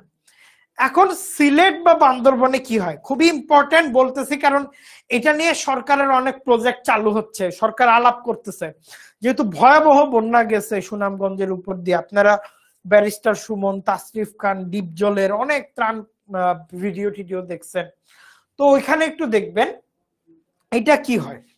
সেটা হচ্ছে পাহাড়ি, মানে ফ্লাশ ফ্লাড সাধারণত পাহাড়ি এরিয়া গুলাতে হয়। তো আগে যেটা হইতো মেঘালয় রিজিয়ন গুলাতে, যে পাহাড় তো সব ইন্ডিয়া এখানে, মানে ইন্ডিয়া আছে ওভাবে না বলি, ইন্ডিয়ার কাছে, আমাদের তো পুরোটাই লো ল্যান্ড এরিয়া। হ্যাঁ, 57টা রিভার, ফারজানাপু এটা 57টা, ইন্ডিয়া ইন্টারন্যাশনালি 57টা, মানে আমরা 57টা পড়ি, 57টা পড়ে আমি পরীক্ষার খাতায় লিখি, রাইট দেয় সাল্লা, 57টাই নর্মালি ইন্টারন্যাশনাল বুক গুলাতেও। তো দেখেন ফ্লাশ ফ্লাডটাই আগে পাহাড়, তো মেঘালয় আসামের এই জায়গাটা হইতেছে কি, এক্সকাভেশনটা প্রচুর হইতেছে। হ্যাঁ, এক্সকাভেশন কি, ধরেন এখানকার ডেফরেস্টেশন রেটটা বেড়ে গেছে, মানুষ বাড়িঘর তৈরি করতেছে, এবং আগে যেখানে অনেক গাছপালা ছিল এবং গাছপালা এখানকার মাটি ধরে রাখতো, সেই গাছপালা মাটি ধরে না রাখার ফলে এখানে মাটি এরোডেট করে ছেড়ে দিচ্ছে, যার ফলে এই গাছপালা এখানকার যে বৃষ্টি হলে বা উপরের যে পানির স্রোতটাকে যেভাবে প্রোটেক্ট করতে পারতো সেটা আর এখন করতে পারতেছে না, এবং এটার পুরা ইফেক্টটা পড়তেছে বাংলাদেশের সুনামগঞ্জ আর সিলেট রিজিয়নে। এটা হইতেছে ফ্লাশ ফ্লাডের মেকানিজম। তো এইভাবে মূলত বাংলাদেশের ফ্লাড এফেক্টেড এরিয়াগুলা কাজ করে। তো আপনারা দোয়া করি যে যেখানে পোস্টিং পান, আমার কথা মনে রাখবেন যখন কোনো পলিসি নিবেন, এটা মনে রাখবেন যে সিমেন্স ভাই এগুলা বলছিল, তার মানে এই এরিয়াতে তো এই গ্যাঞ্জাম হইতে পারে। আর কখনোই একটা এরিয়া নিয়ে চিন্তা করবেন না, খালি সুনামগঞ্জ নিয়ে চিন্তা করবেন না। চিন্তা করবেন সুনামগঞ্জের উপরে কি আছে, ডানে কি আছে, বামে কি আছে, নিচে কি আছে, এর সব প্রভাব পড়বে এই এলাকায়। তার মানে সারাউন্ডিংস নিয়ে চিন্তা করতে হবে। তো আপনারা আমার কথা দিলেন যে যেখানে পোস্টিং পান, যে চাকরিতে, পলিসি ইমপ্লিমেন্টেশনের ক্ষেত্রে আমার এই কথাগুলো কিন্তু আপনারা মাথায় রাখবেন। কেমন? মাথায় রাখবেন কিন্তু। ওকে। তো বন্যার ক্ষেত্রে আমরা 3 ধরনের বন্যা মোটামুটি বেশি দেখতে পারি, একটু কমেন্ট সেকশনে জানায়েন কিন্তু। আচ্ছা, প্রথমে দেখি মৌসুমী বন্যা। সাধারণত ওই যে উজানে নদী সমূহের পানির প্রবাহ যদি বেড়ে যায়, মৌসুমী মানে মনসুন যখন আসে, বৃষ্টি বেশি হয়, এই উজানে উপরে আপার রাইপেরিয়ান অঞ্চলে পানি বেড়ে যায়, যার জন্য নিচে এসে দুই পাশে ফ্লাড হয়ে যায়। আর আকস্মিক বন্যা যেটা আমরা বললাম ফ্লাশ ফ্লাড, এটা হচ্ছে পাহাড়ি ঢল, যেটা একটু আগে যে আমি দেখাইলাম ফ্লাশ ফ্লাড। আমি এই কথা পড়ার আগে কিন্তু আপনাদের কি করে ফেলি, এই কথা পড়ার আগে আমি আপনাদেরকে মেকানিজম জানাই দিই, এই জন্য কথাবার্তা বেশি পড়ি না। এই যে বন্যা সংঘটিত হয় পাহাড়ি ঢল অথবা স্বল্প সময়ে সংঘটিত প্রবল বৃষ্টি থেকে। তো ফ্লাশ ফ্লাড, মৌসুমী বায়ু, এগুলা তো আপনাদের ক্লিয়ার আশা করতেছি।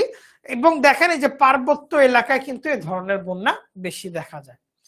আর জোয়ার ভাটা জনিত বন্যা, ধরেন এটা কোস্ট এবং জোয়ার এসে একটা অংশে সাডেন পিরিয়ডে বন্যা তৈরি করে, এটাকে অনেক সময় ইনানডেশনও বলে।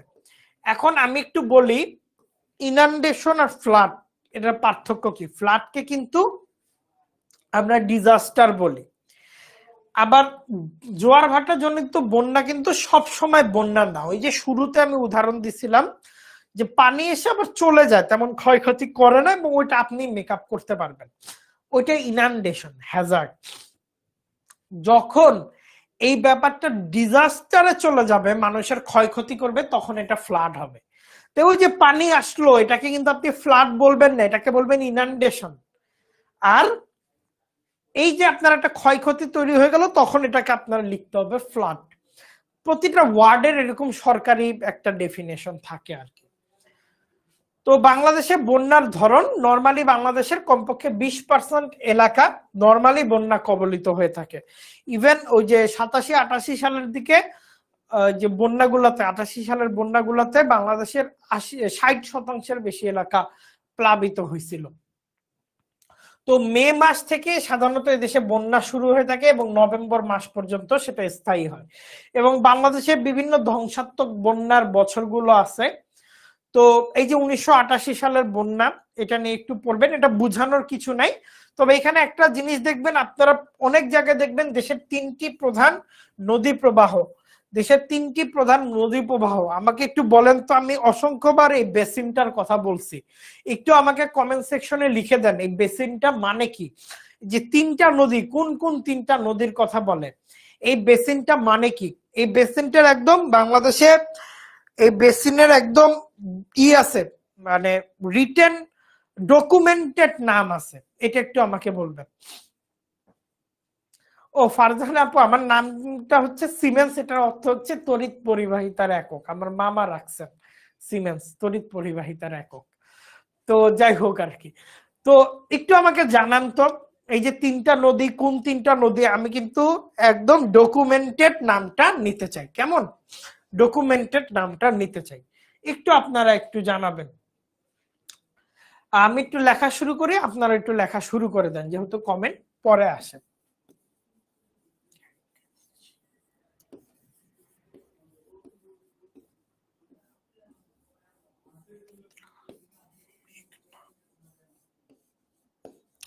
দেখেন এটা হচ্ছে জিবিএম বেসিন। আপনারা রিটেন লেখেন, কথা বলেন, ভাইভাতে যেটাই বলেন, জিবিএম কথাটা উল্লেখ করবেন। এবং এই গ্যাঙ্গেস দেখেন, এটাকে কিন্তু পদ্মা বলতেছি না। ওই যে আগের দিন আমি বলছিলাম পদ্মা কখন বলবো, গঙ্গা কখন বলবো। তো Bengal basin, right, Bengal basin তো আছে, ওটা এই কারণে তৈরি, এই নদীগুলোর কারণে। GBM basin, GBM basin, GBM basin, না নির্মল ভাই না ফারজানা আপু, এটা হবে জিবিএম বেসিন। গ্যাঙ্গেস, ব্রহ্মপুত্র, মেঘনা। দেখেন আপনারা একটা বই পড়লেন এবং লেখা দেশের 3টি প্রধান নদী প্রবাহ, আপনারা কিন্তু জাস্ট পড়ে যাবেন এই 3টা নদী যে কোন 3টা নদী এটা আপনারা উল্লেখ করলেন, মানে মাথায় আসবে না। দেখেন ফারজানা আপু যে একটু ভুল হয়েছে, হ্যাঁ উত্তর অঞ্চলে বন্যার প্রভাবটা একটু কম। ফারজানা আপু যেটা একটু ভুল হয়েছে পদ্মা, মেঘনা, যমুনা। দেখেন এই যে আমি এই জন্যই এই বিষয়টা ক্লিয়ার করতে চাইছি, এই গ্যাঙ্গেসকে আমরা চিনে থাকি পদ্মা নামে, ব্রহ্মপুত্রের আমাদের বেশিরভাগ সময় আইডিয়া আসে যমুনা নামে। এই যে আমি এর আগের দিনও আবার একটু ক্লিয়ার করি, ধরেন এটা বাংলাদেশ,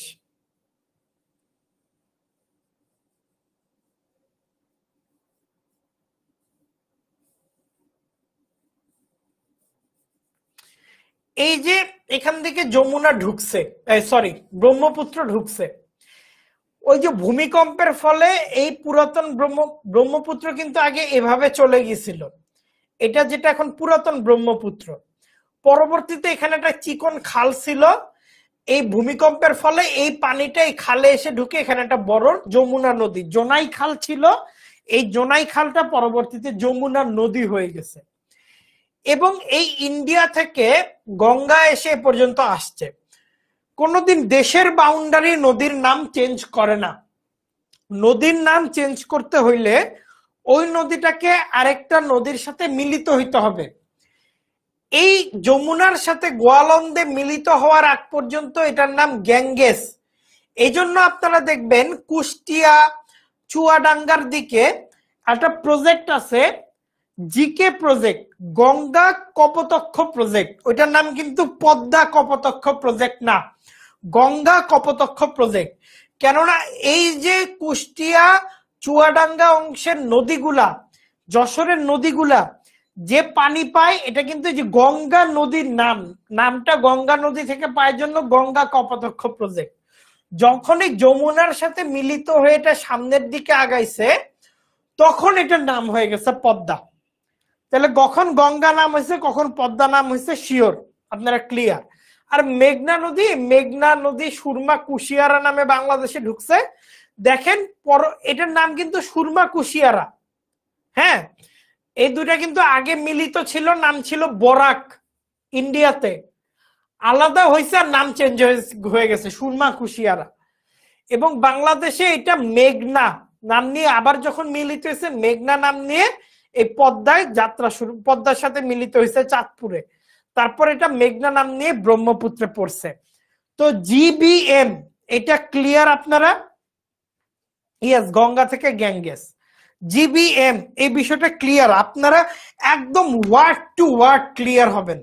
সবার ভুল থাকুক পৃথিবীতে ভূগোল, আপনাদের যাতে কোনো ভুল টুল না থাকে, আপনারা একদম আমি যেভাবে অ্যাজ এ জিওগ্রাফার চিন্তা করি আপনারা ওইভাবে চিন্তা করবেন, আই হোপ সো। তো এই যে 3টা নদী অনেক জায়গায় লেখা দেখবেন, আপনারা তো নিশ্চয়ই ইন্টারনেট থেকে বের করে করেও পড়বেন সামনে রিটার্নের একটা প্রশ্ন ভাবতে। তো এইগুলা যাতে ক্লিয়ার থাকে। বাংলাদেশে বন্যার ধরন এখানে বিভিন্ন দেওয়া, যেমন দেখেন ব্রহ্মপুত্র বেসিন, গঙ্গা বেসিন, মেঘনা বেসিন, দক্ষিণ পূর্বাঞ্চলীয় পার্বত্য বেসিন। নামগুলো তো আপনারা পড়লেন, বেসিন শব্দটা কি আমি এটাই জানলাম না। হ্যাঁ আপনার তাহলে ব্রহ্মপুত্র বেসিন পরে লাভ নাই কোনো, তাই না? তো বেসিন জিনিসটা কি? আমরা সবাই তো বেসিনে হাত ধুই, তাই না? বেসিনে হাত ধুয়ে কি দেখি, বেসিনের দিক তাকাইলে আমরা সাধারণত দেখি যে মাঝখানে একটা ছোট্ট হোল থাকে এবং আশপাশ থেকে দেখবেন বিভিন্ন পানি, এখানে আপনি কল ছাড়লে পানিটা যদি একটু যে বেসিনের আশেপাশে ফেলেন দেখবেন সব পানি এসে এই বেসিনের মধ্যেই পড়তেছে। তেমনি একটা নদী স্টার্টিং পয়েন্ট হোক শেষ পয়েন্ট হোক, যে জায়গাটায় নিজের এই পানির একটা ডিস্ট্রিবিউশন তৈরি করে, সে জায়গাটাতে নর্মালি আমরা বেসিন বলি। এবং এই জায়গার পানির ডিস্ট্রিবিউশনটা এই যে রিভার স্ট্রিম গুলা, এই স্ট্রিম গুলাতে ছড়ায় পড়ে, এটা হইতেছে বেসিন। এরপর বাংলাদেশে বন্যার ধরন, বন্যা মোকাবেলার 3টা পদ্ধতি আছে: বন্যা নিয়ন্ত্রণ, প্রশমন, বন্যা ব্যবস্থাপনা। এবং বন্যা পূর্বাভাস এবং সতর্কীকরণ কেন্দ্র বন্যা পূর্বাভাস দান ও প্রচারের ব্যবস্থা করে থাকে। তো বন্যা নিয়ন্ত্রণের ব্যবস্থাটাকে আমরা কাঠামোগত বা কাঠামোবিহীন, এইটাকে অকাঠামোগত বলা হয়। এরকম 2টা ভাগে ভাগ করতে পারি। কাঠামো বলতে যেটাতে কাঠামো থাকবে, বিল্ডিং থাকবে, যেমন জলাধার, বাঁধ, লেভি, ডাইক, স্লুইস গেট, বনাঞ্চল সৃষ্টি, ড্রেনেজ। আর কাঠামোবিহীন কোনটা? যেটাতে বিল্ডিং ফিল্ডিং থাকবে না। এই যে বন্যার সময় যে আমাদের শুকনা খাবার সংরক্ষণ করতে হবে, একটা প্রি স্টেপ নিতে হবে, এই যে আপনাকে আমি সচেতন করতেছি কিভাবে পড়তে হবে, এগুলো সব অকাঠামোগত কিংবা কাঠামোবিহীন। কেমন? তো তো এই যে বাংলাদেশে বন্যা নিয়ন্ত্রণে কিছু প্রজেক্ট, গঙ্গা কপোতাক্ষ, ঢাকা, নারায়ণগঞ্জ, কর্ণফুলী, এগুলো একটু পড়ে নিবেন আপনারা। বিভিন্ন ধরনের প্রজেক্টের নামগুলো আছে। বন্যা নিয়ন্ত্রণে বিভিন্ন বাঁধগুলো আছে, যেমন বাকল্যান্ড বাঁধ ঢাকা শহরের দক্ষিণ দিয়ে প্রবাহিত বুড়িগঙ্গার বন্যা নিয়ন্ত্রণ করছে 1864 সালে। লালমনিরহাটায় যে তিস্তা ব্যারেজ, লোনা পানির জন্য সেখানে একটা উপকূলীয় অঞ্চলে একটা টেম্পোরারি বাঁধ দেওয়া হয়। হ্যাঁ, Farzanapur, right, depression in earth surface, very good, একদম জিওগ্রাফিক ওয়ার্ড এটাই, ডিপ্রেশন ইন আর্থ সারফেস। তো বন্যা নিয়ন্ত্রণের ক্ষেত্রে এই যে FCDI, flood control, drainage and irrigation project, এইগুলোই হচ্ছে মূলত বন্যা নিয়ন্ত্রণ প্রজেক্টের সরকারের গৃহীত প্রকল্প, যেটা 64 সালে নেওয়া হয়। তো বাংলাদেশে বন্যা নিয়ন্ত্রণের জন্য বিভিন্ন বন্যা নিয়ন্ত্রণে মানে পরিবেশগত কিন্তু কিছু প্রভাব ফেলে। ধরেন একটা নদী বয়ে গেল, হ্যাঁ, এই জায়গায় একটা ডিপ্রেশন জোন আছে, প্রতি বছর বন্যা হয়, এই বিলটা ভরাট হয় এবং এই বিলকে ঘিরে মানুষ অনেক সময় মাছ ধরে, বিভিন্ন ধরনের কাজকর্ম হয়। বন্যা নিয়ন্ত্রণ হয়ে এদিকে যাতে বন্যা না আসে আপনি একটা ব্যবস্থা করলেন, বাদ দিলেন, বন্যা হয় না, শেষ, এই বিলের জীবন কিন্তু শেষ। কিন্তু জিনিসটা এরকম, আমাদের বাঁচতে গেলে আবার এটা নিয়ন্ত্রণ করতে হবে। হ্যাঁ, তো এইরকম ভাবে পরিবেশের উপর একটা প্রভাব কিন্তু পড়ে আর কি। ওকে, বন্যা নিয়ন্ত্রণ বাদ এই ব্যাপারগুলো আপনারা একটু দেখবেন। যেমন দুর্বল ব্যবস্থাপনার কারণে ডাকাতিয়া অঞ্চলে কিন্তু জলাবদ্ধতা সৃষ্টি হয়েছে। মানে কয়েকদিন আগে আমরা স্যারের সাথে আলাপ করতেছিলাম এই ডাকাতিয়া অঞ্চল নিয়ে, যে ওইখানে জলাবদ্ধতা সৃষ্টিত হয় এবং প্রচুর পরিমাণ সেডিমেন্টেশন হয়ে ওখানে নাকি একটা বন্যা নিয়ন্ত্রণের জন্য প্রকল্পের জন্য যে বিল্ডিং করছিল, ওই বিল্ডিং এর একদম সমান নাকি সেডিমেন্টেশন হয়ে গেছে। কেউ যদি এদিকে থাকেন একটু জানাবেন, মানে জমতে জমতে সে বন্যার পানি পাস করার কোনো উপায় নাই। মানে এই প্রকল্পটা খুবই দুর্বল ব্যবস্থাপনা, এই জন্য এগুলা নিয়ে জানা খুবই জরুরি। আমি যে বারবার বলি পলিসি মেকিং এর কথা, এই জন্য বলি আর কি। তো বাংলাদেশের কোন অঞ্চলে আকস্মিক বন্যা হয়? দেখেন, খুবই ইম্পর্টেন্ট, প্রতিটা বিসিএস এ প্রায় প্রশ্ন থাকে, 43তম বিসিএস এ বাংলাদেশের কোন অঞ্চলে আকস্মিক বন্যা হয়। একটা যদি ম্যাপই আঁকি আপনারা একটু দেখেন,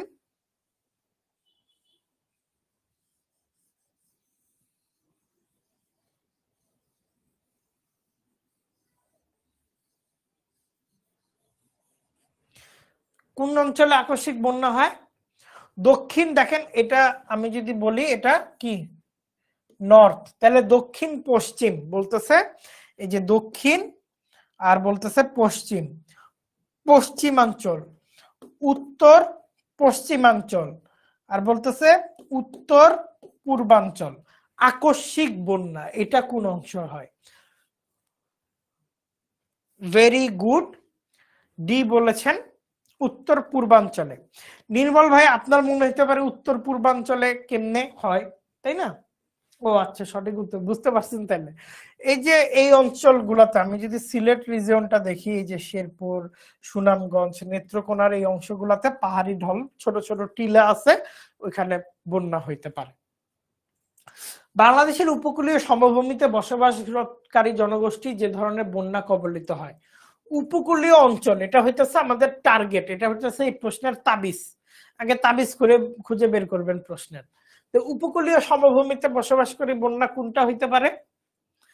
উপকূলীয় অংশে বসবাসকারী বন্যা আমরা দেখতে পারি জলোচ্ছ্বাস জনিত বন্যা, রাইট? এবার একটু নদী ভাঙনের ব্যাপারটা একটু আসি।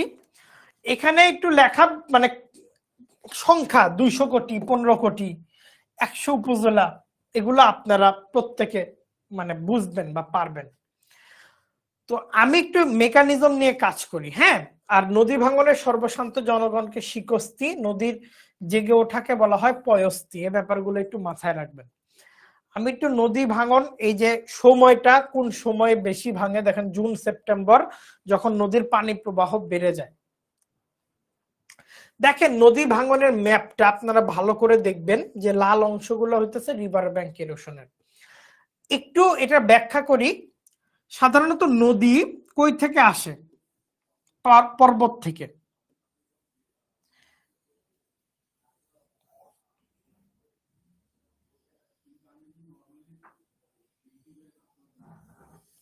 সাধারণত নদী হয় এমন, পর্বতে নদীর সাধারণত আমরা 3টা জীবন দেখতে পারি। একটা হচ্ছে পর্বতের জীবনটা, যেখানে নদী নিচ দিকে ক্ষয় করে এবং নদীর যে রিভার বেড, এই ভ্যালিটা হয় এরকম ভি আকৃতির। অর্থাৎ এই যে নদী গেল, আমি যদি এখানে কাটি তাহলে এরকম সোজাসুজি দেখতে পারবো, নিচে ক্ষয় করতে করতে এরকম ভি আকৃতির। কেননা ওই যে আপনারা জাফলং ভোলাগঞ্জে গেলে দেখতে পারবেন, বা পঞ্চগড়ে অনেক বড় বড় পাথর, এই পাথরগুলা একদম নিজের সাথে নিজে বাড়ি খেয়ে, রিভার বেডের সাথে বাড়ি খেয়ে নিচের দিকে ক্ষয় করে। নদী যখন মিডল গ্রাউন্ডে আসতে থাকে তখন এই পাথরগুলোতে, যে বাংলাদেশের পঞ্চগড়ে পড়ে গেছে, মিডলে যখন নদী আসে, এই যে দেখেন এই অংশগুলাতে, এই অংশগুলাতে, এই অংশগুলাতে, এই অংশগুলাতে, তখন নদী আস্তে আস্তে পার্শ্ব ক্ষয় করতে থাকে, এই পাশগুলোতে ক্ষয় করতে থাকে এবং শেষ দিকে এসে পার্শ্ব ক্ষয় তো করেই এবং এখানে কিছু ডিপোজিশন করে। তো পার্শ্ব ক্ষয়, এই যে ল্যাটারাল এরোশনটা হলো দুই পাশে, খুব ন্যাচারালি, আমাকে একটু বলেন তো, এটা যদি ইয়াং স্টেজ হয় রিভারের, এটা যদি ম্যাচিউর স্টেজ হয়, এটা যদি ওল্ড স্টেজ হয়, বাংলাদেশে বেশিরভাগ রিভার কোন স্টেজে আছে? তাবিজে বাক্য নির্ধারণ করা কঠিন। আচ্ছা, ফারজান আপু বলতেছে উপকূলের উনি, বা এক্সিলেন্ট। আমাকে একটু বলেন তো বাংলাদেশের বেশিরভাগ নদী কোন স্টেজের? বাবারে, আপনাদের সাথে ক্লাস নিতে গিয়ে দেখেন ড্রয়িং ক্লাস বানায় ফেলছি আমি। ওকে, একটু দেখেন কোন স্টেজে আছে, একটু বলেন তো বাংলাদেশের বেশিরভাগ নদী।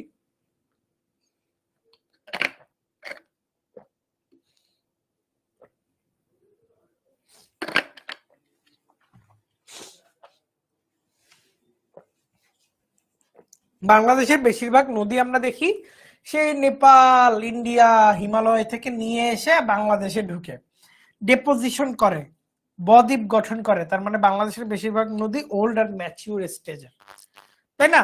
হ্যাঁ, মিডল একটা তো ঠিক আছে, ওল্ড স্টেজেরও, মিডিয়ামও ওল্ডও। মিডিয়াম ওই যে ওল্ড স্টেজে ডেল্টা তৈরি হইতেছে জমে জমে, ওই যে বললাম না জমে জমে ডেল্টা তৈরি হইতেছে। ওল্ড স্টেজে নদী কি হয়, বুড়া হয়ে গেছে, শক্তি নাই, যা সেডিমেন্ট বলে নিয়ে আসছে ঢালো ঢালো ঢালো, এই বিশাল বাংলাদেশের অনেকাংশ তৈরি করে ফেলছে। তো ওল্ড স্টেজ, মিডিয়াম স্টেজ দুই জায়গায়। তো যার জন্য বাংলাদেশে ন্যাচারালিও এই রিভার ব্যাংক এরোশনটা স্বাভাবিক এবং প্রচুর, কিন্তু মানুষের কর্মকাণ্ড, ইন্টারভেনশন তো এটাকে আরো মানে বেশি করে ফেলে আর কি। তো 43তম বিসিএস, বাংলাদেশের নিম্নের কোন উপজেলায় নদী ভাঙন প্রবল? দেখেন এইটা তো এখন আপনার প্রতি বিসিএস এ মুখস্থ করতে হবে কোন এলাকায় নদী ভাঙন প্রবল।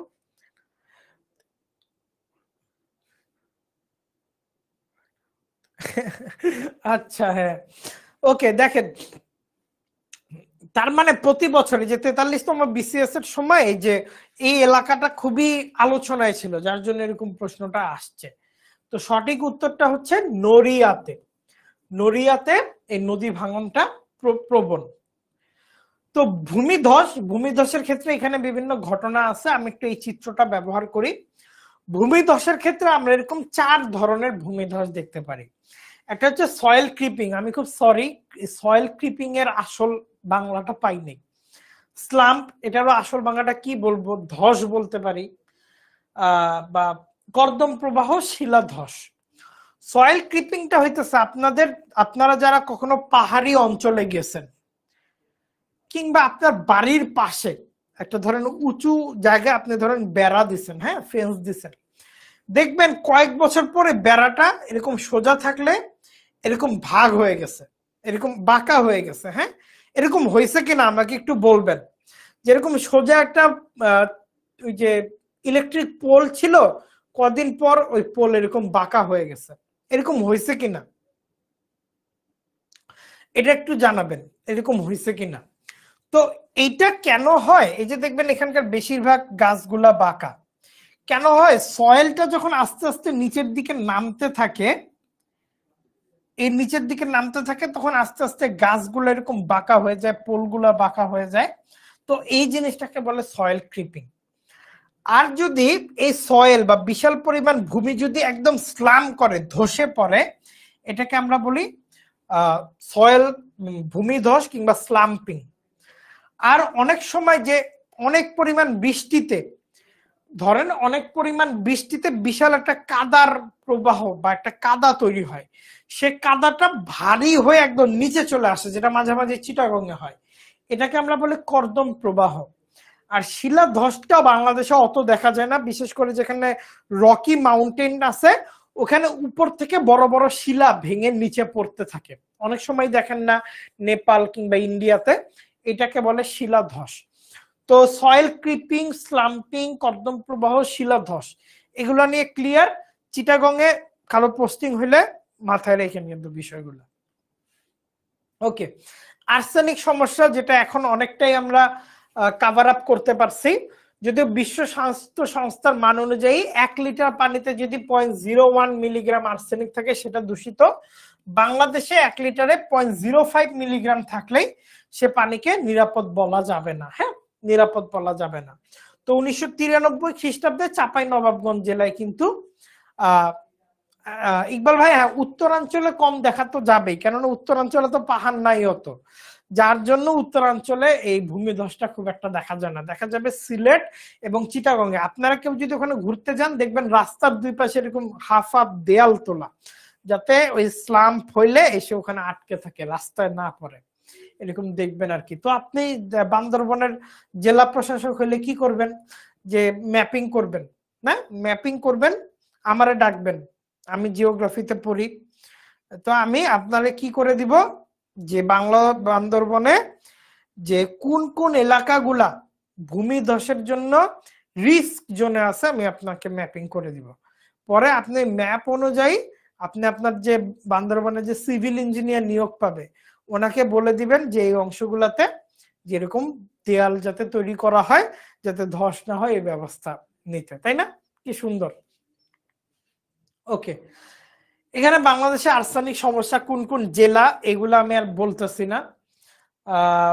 সনো ফিল্টারের ব্যাপারটা আপনারা একটু মনে রাখবেন, সনো আর্সেনিক ফিল্টার, আবুল হুসমান সনো ফিল্টার আবিষ্কার করছেন, এটার মাধ্যমে মাত্রাতিরিক্ত আর্সেনিক দূর করা যায় আর কি। এরপর একটু দেখি বাংলাদেশে আর্সেনিক সমস্যাগুলো একটু দেখেন। আচ্ছা, আর্সেনিকের পারমাণবিক নাম্বার 33, এটা জানতাম না যদিও আপু, থ্যাংক ইউ। এই যে লাল যে জোনগুলা, এই যে দাউদকান্দি, নবীনগর, দোহার, দিরাই, মেহেরপুর, কলাপাড়া, এই অংশগুলা সবচেয়ে আর্সেনিক প্রোন এলাকা। আর বাকির ক্ষেত্রে গ্রে যেগুলা দেখতেছেন, এই গ্রে গুলায় আর্সেনিক অত একটা নাই। বিশেষ করে পাহাড়ি অঞ্চলটা দেখেন, এবং পাহাড়ি অঞ্চল এবং বিশেষ করে এই যে প্লাইস্টোসিন টেরাসটা দেখেন, এই যে এই অংশটা এখানে কিন্তু আর্সেনিক নাই। নরমালি যে অঞ্চলগুলোতে যে রিসেন্ট ফ্লাড প্লেনের মাধ্যমে জমা হয়েছে, ওখানে কিন্তু আর্সেনিকটা একটু বেশি। লবণাক্ততা খুব স্বাভাবিকভাবেই বাংলাদেশের এই যে সমুদ্র যত বাড়তেছে, সি লেভেল রাইজ হইতেছে, এই সমুদ্রের পানি আস্তে আস্তে বাংলাদেশের ভিতরে ঢুকতেছে, যার জন্য যে মিঠা পানির উৎসগুলা, সেই মিঠা পানির উৎসগুলাকেও লবণাক্ত বানায় ফেলতেছে।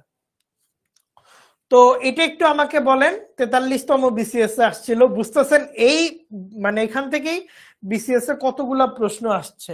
নিচের কোন দুর্যোগ হাইড্রোমেটেরোলজিক্যাল দুর্যোগ হিসেবে পরিচিত? হাইড্রোমেটেরোলজিক্যাল, হাইড্রো মানে পানি, আর মেটেরিওলজি মানে আবহাওয়াবিদ্যা, তার মানে আবহাওয়ার একটা ব্যাপার আছে, হাইড্রোমেটেরোলজিক্যাল দুর্যোগ। তাহলে একটু দেখি সঠিক উত্তরটা, আপনারাও লিখে ফেলেন। লিখতে কতক্ষণ? 1 2 3 3 সেকেন্ড।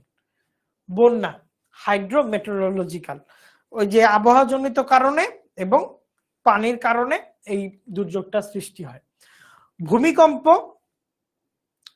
ভূমিকম্প যদি একটু দেখি, যে ধরেন এখানে কি চিত্র দেওয়া আছে? নাই। ধরেন এইটা হইতেছে একটা অঞ্চল, হ্যাঁ,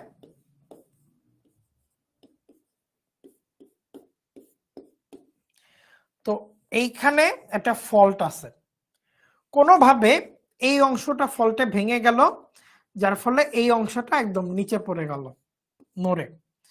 এই যে মাঝখানের এই অংশটা, এটাকে বলে কেন্দ্র বা সেন্টার, আর ঠিক এই উপরের অঞ্চলটাকে বলে এপি সেন্টার বা উপকেন্দ্র। তো ঘূর্ণিঝড়ের কেন্দ্র কত নিচে, এটার উপর ভিত্তি করে কেন্দ্রকে ভাগ করা হয়। যেমন অগভীর কেন্দ্র, মানে এই সারফেস থেকে যদি 0 থেকে 70 কিলোমিটারের মধ্যে হয় অগভীর, 300 কিলোমিটারের 70 থেকে 300 কিলোমিটারের মধ্যে হইলে মাঝারি কেন্দ্র, 300 কিলোমিটার বেশি হলে গভীর কেন্দ্র। তো বাংলাদেশ কিন্তু ভূমিকম্পের মারাত্মক ঝুঁকিতে আছে। আমি ম্যাপটা যদি দেখাই, ওকে, ভূমিকম্পের ক্ষেত্রে আমি একটু টেকটনিক প্লেট নিয়ে একটু কথা বলতে চাই, দেখি কতখানি আছে। ওকে, টেকটনিক প্লেট জিনিসটা কি? এটা আলফ্রেড ওয়েগনার কন্টিনেন্টাল ড্রিফট থিওরিটা আবিষ্কার করেন। উনি বলেন পৃথিবীতে আগে সব মহাদেশগুলা একই রকম ছিল, হ্যাঁ, একই রকম ছিল, একই সাথে ছিল। আস্তে আস্তে ওই যে আমি বলছিলাম না পরিচলন স্রোত, স্যুপ দেখাইলাম, তো এইরকম করে পৃথিবীর নিচের যে লাভা, এটা অলওয়েজ এরকম একটা পরিচলন স্রোতে থাকে। ধরেন এই পানির উপর আপনি একটা বস্তু দিছেন, যখনই এটা এরকম রোটেট হইতে থাকবে, এই বস্তুটা কিন্তু নড়বে। তেমনি ভাবে এই মহাদেশগুলা এই নিচের যে পরিচলন স্রোতের কারণে নড়ে নড়ে প্রতি বছর জায়গা চেঞ্জ করে এখন এই অবস্থায় আছে। যেমন দেখেন, আমি খুব স্পষ্ট একটা দেখাই, এই এটা তো মিশাইতে হবে, ওকে দেখাই। এই দেখেন, এই অংশটা হইতেছে সৌদি আরব। এখন তো সৌদি আরব অনেকটা এরকম, তাই না? এই যে এই অংশটা সৌদি আরব, দেখেন মাঝখানে ভাঙ্গা শুরু হয়েছে। এই অংশটা সৌদি আরব, আর একটু বেশি ভাঙছে। এই দেখেন সৌদি আরবে ভাঙ্গা কতখানি পার্থক্য, আফ্রিকার থেকে পুরো আলাদা হয়ে গেছে। এইভাবে অ্যাকচুয়ালি কাজ করে। তো এই প্লেট গুলা, এগুলাকে বলে এক একটা প্লেট। পৃথিবীতে প্রধান প্লেট আছে, অপ্রধান প্লেট আছে। যেমন ডাউকি ফল্ট বা অধিকার প্লেট, এটা একটা অপ্রধান প্লেট। তো এই যে বিভিন্ন ভাবে প্লেট গুলা ভাগ করা, তো এই প্লেট গুলা যেমন ইন্ডিয়ান প্লেট, ইউরেশিয়ান প্লেট এবং বার্মা প্লেটের মাঝামাঝি হওয়ায় বাংলাদেশের একটা মানে ভূমিকম্প প্রবণ অবস্থান আছে। ধরে দুইটা প্লেট এমন করে একটা আরেকটার সাথে ঝুলে আছে, থাকতে থাকতে একদিন হঠাৎ করে ব্রেকআপ। এই যে একটা ঝাঁকি, এটাই বাংলাদেশ কবে সহ্য করবে, এটাই হইতেছে ঝামেলা। ধরেন এরকম ঝুলে আসে আস্তে আস্তে আস্তে আস্তে এই যে পড়ে গেল, এই যে যে ঝাঁকিটা উন্মুক্ত হইলো, এই ওয়েভ গুলা চারপাশে ছড়ায়, ওই যে ভূমিকম্পটা তৈরি হয়। এই জন্য আর কি প্লেটের ব্যাপারটা আর কি জানানো, আর একটু এক্সট্রা ব্যাপারও জানায় ঠানায় দিলাম, যেহেতু একটা মজার বিষয় আর কি। তো এইভাবে মূলত বাংলাদেশের ভূমিকম্প প্রবণ অঞ্চল আপনি যদি দেখেন, ঠিক এই অঞ্চলটা বাংলাদেশে কিন্তু হিমালয় রেঞ্জের সাথে এই অঞ্চলটাতে ভাঁজগ্রস্ত একটা পর্বত তৈরি হয়েছে। এদিকে আছে বার্মা প্লেট, এদিকে বার্মা প্লেট আছে, মিজোরামে আছে, ডাউকি ফল্ট আছে, যার জন্য এই পুরা জোনটা সর্বোচ্চ ভূমিকম্প প্রবণ অঞ্চলে আছে, বিশেষ করে সিলেট রিজিয়ন। এরপর মাঝখানে অংশে ঢাকা আছে, আর এই অংশটা রিসেন্ট ডেপোজিশন, এই অংশ পৃথিবীতে আগে ছিলই না। এই যে এই যে নদী, গঙ্গা নদী প্রতি বছর বন্যা করে করে এখানে সেডিমেন্ট ঢালছে, এই জায়গা উঁচু হইছে, আবার সেডিমেন্ট ঢালছে, এই জায়গা উঁচু হইছে, আবার সেডিমেন্ট ঢালছে বন্যা করে, এই জায়গা উঁচু হইছে, তারপরে এই যে এই ডেল্টাটা তৈরি হয়েছে, যার জন্য এখানে ভূমিকম্প প্রবণ অঞ্চল নাই। তো এইভাবে আর কি আপনি এলাকার অঞ্চলগুলোকে যখনই আসবে এরকম ভাবে বিভক্ত করতে পারেন, বিভিন্ন দুর্যোগের আলোকে ব্যাখ্যা করতে পারেন। তো এই যে অঞ্চল 1, 2, 3 কোন জেলাগুলো কোন অঞ্চলে আছে এখান থেকে আপনারা দেখতে পারবেন। তো ডাউকি ফল্ট, এই যে যেটা নাম বলছি বারবার মানে চলে আসছে বললেই, ডাউকি ফল্ট বরাবর একটি প্রচন্ড ভূমিকম্পের ফলে বাংলাদেশের কোন নদী তার গতিপথ পরিবর্তন করছিল, আজকে ক্লাসের শুরুতেই জানাইছি, ওই যে জিবিএম বুঝাইতে গিয়া বলেন ডাউকি ফল্ট বরাবর ভূমিকম্পের কারণে বাংলাদেশের কোন নদী গতিপথ পরিবর্তন করছে। I love this kind of question. আমি সাধারণত কোশ্চেন করলে এরকম একটি বিস্তারিত কোশ্চেন রাখি, যাতে একটা কোশ্চেন পড়লেও আপনি শিখতে পারেন। আপনি তো জানেনই না ডাউকি ফল্টের ভূমিকম্পের জন্য ব্রহ্মপুত্র গতি পরিবর্তন করছে, কিন্তু আপনি কিন্তু প্রশ্ন পড়েই জেনে গেলেন, তাই না? তাহলে ব্রহ্মপুত্র নদী, উত্তর তো বলেই দিলাম। ওকে, এরপর সুনামি ব্যাপারটা যদি একটু দেখি আমি, এখানে বিভিন্ন সাল আছে। সুনামি ব্যাপারটা কিছুই না, ধরেন এটা সমুদ্র, এইখানে একটা ভূমিকম্প হয়েছে, তরঙ্গ চারদিকে ছড়ায় পড়ছে এবং এই ঢেউটা এরকম বড় হয়ে উপকূলে আঘাত হচ্ছে, এটাই মূলত সুনামি। আর সুনামি আর জলোচ্ছ্বাসের পার্থক্য নিশ্চয় পরিষ্কার, অনেকে কিন্তু সুনামি জলোচ্ছ্বাস মিলায় ফেলে, আপনাদের মিলানোর কথা না। আবার অনেক সময় যে বাইরে থেকে কোনো একটা উল্কা এসে পড়ছে সমুদ্রে, তখন এরকম ওয়েভ রেইজ হয়ে এরকম সমুদ্রে আঘাত আনে, এটা হচ্ছে সুনামি। জাপানি শব্দ যেটার অর্থ হচ্ছে পোতাশ্রয়ের ঢেউ। সচেতনতার সাথে ভূমিকম্পের সম্পর্ক আছে, যেমন ভূমিকম্প রোধ ঠেকাইতে পারবেন না, ক্ষয়ক্ষতিটা প্রশমন করতে পারবেন। যে বাংলাদেশে ধরেন বাড়িঘর গুলা কেমন হয় না হয়, বাড়িঘর গুলা যাতে পুরান ঢাকার মতো না হয়, এভাবে ক্ষয়ক্ষতি কমানো যাবে। মানব সৃষ্ট দুর্যোগের মধ্যে আমরা যুক্তরাষ্ট্রের পেনিসিলভেনিয়ায় পারমাণবিক দুর্ঘটনার কথাই উল্লেখ করতে পারি, চেরনোবিলের দুর্ঘটনার কথা আমরা উল্লেখ করতে পারি, রাশিয়ার পারমাণবিক সাবমেরিনের দুর্ঘটনার কথা উল্লেখ করতে পারি, ফুকুশিমার জাপানে নিউক্লিয় দুর্ঘটনা। আমার যিনি সুপারভাইজার উনি এই সময় ওই অঞ্চলে ছিলেন, দিনের পর দিন কেউ বাইর হয় নাই ইয়ের থেকে, বাসা থেকে, এই যে চারদিকে বাতাস এত পলিউটেড হয়ে গেছিল। যাই হোক, দুর্যোগ ব্যবস্থাপনা নিয়ে আমরা এখন একটু পড়বো। দুর্যোগ ব্যবস্থাপনা তো অনেক উদ্দেশ্য আছে, এটা হলো যে মানে সমাজের লেখার মতো, যে আমরা মনে করেন দুর্যোগের সময় জানমালের ক্ষয়ক্ষতি কমাবো, আর্থিক ক্ষয়ক্ষতি কমাবো, জনগণকে সচেতন করব, এইগুলো হইতেছে উদ্দেশ্য। মেইন যে জায়গাটা ইম্পর্টেন্ট এটা হচ্ছে দুর্যোগ ব্যবস্থাপনা চক্র, অর্থাৎ ডিজাস্টার ম্যানেজমেন্ট সাইকেল বা সার্কেল, যেখানে যে পদ্ধতিগুলো অনুসরণ করলে প্রতিটা দুর্যোগে এই সার্কেলগুলো কাজ করে আমরা কমাইতে পারবো। যেমন দুর্যোগ সংগঠনের উপরের প্রভাব গুলো কি কি হবে, যেমন প্রিপেয়ার্ডনেস বা পূর্ব প্রস্তুতি। এই এখানে তো একটা জিনিস ভুল লিখছে, এই যে অ্যারোগুলা ভুল লিখছে, হ্যাঁ এগুলো একটু ঠিক করে নিয়ে। প্রিপেয়ার্ডনেস বা পূর্ব প্রস্তুতি, এরপর প্রশমন, এরপর প্রতিরোধ, এটা আবার এখানে আসবে, আর উন্নয়ন যাবে এখানে, এরপর সারাদান, এরপর পুনরুদ্ধার, এরপর উন্নয়ন, এভাবে আসবে আর কি। তো আপনার এটা ডিজাস্টার ম্যানেজমেন্ট সাইকেল বা সার্কেল লিখে গুগলে সার্চ দিলেই পাবেন আর কি। তো প্রতিরোধ জিনিসটা কি, সেটা হচ্ছে সম্পূর্ণরূপে আমরা দুর্যোগ ঠেকাতে না পারলেও আমরা ধরেন বন্যার ক্ষেত্রে আমরা কি বাঁধ নির্মাণ করতে পারি, বেড়ি বাঁধ, বা আশ্রয় কেন্দ্রগুলা নির্মাণ করতে পারি, নদী খনন করতে পারি, কিংবা বিভিন্ন প্রশিক্ষণের ব্যবস্থা করতে পারি, এই ব্যাপারগুলো হচ্ছে প্রিভেনশন বা প্রতিরোধ আমরা করতে পারি। অর্থাৎ ক্ষয়ক্ষতি কমানোর যে ব্যাপারটা, এটাই প্রতিরোধ কার্যক্রমে আসবে। প্রশমন জিনিসটা কি? মিটিগেশন। একটা হইতেছে আমরা ক্ষয়ক্ষতি হইতে দিব না। হ্যাঁ, আচ্ছা, ফারজান আপু খুবই সুন্দর একটা প্রশ্ন করছে, আমি একটু বলি, এটা আসতেছি, সরি। ওকে, দেখেন, দুর্যোগের দীর্ঘস্থায়ী হ্রাস দুর্যোগ পূর্ব প্রস্তুতিকেই দুর্যোগ প্রশমন বলে। তার মানে এইখানে প্রশমন কিন্তু প্রতিরোধের পেটের ভিতরেই আছে। আপনারা ক্লিয়ার? আপনারা বাড়ির আশ্রয় কেন্দ্র নির্মাণ করবেন, এই আইডিয়াটা হলো প্রতিরোধের। আশ্রয় কেন্দ্রটা যাতে 100 বছর সাস্টেইন করে, বন্যা কিংবা ঘূর্ণিঝড়ও না ভাঙে, এই আইডিয়াটা হইতেছে প্রশমনের। তার মানে প্রশমন প্রতিরোধের পেটের মধ্যেই আছে।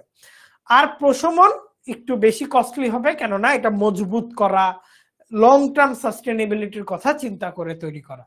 এছাড়া অর্থনৈতিক কৌশল, শস্য বহুমুখীকরণ, মজবুত পাকা ভবন তৈরি করা, অর্থাৎ দীর্ঘস্থায়ী দুর্যোগ ব্যবস্থাপনার যে আইডিয়াটা, এটা মিটিগেশন বা প্রশমন থেকে আসবে।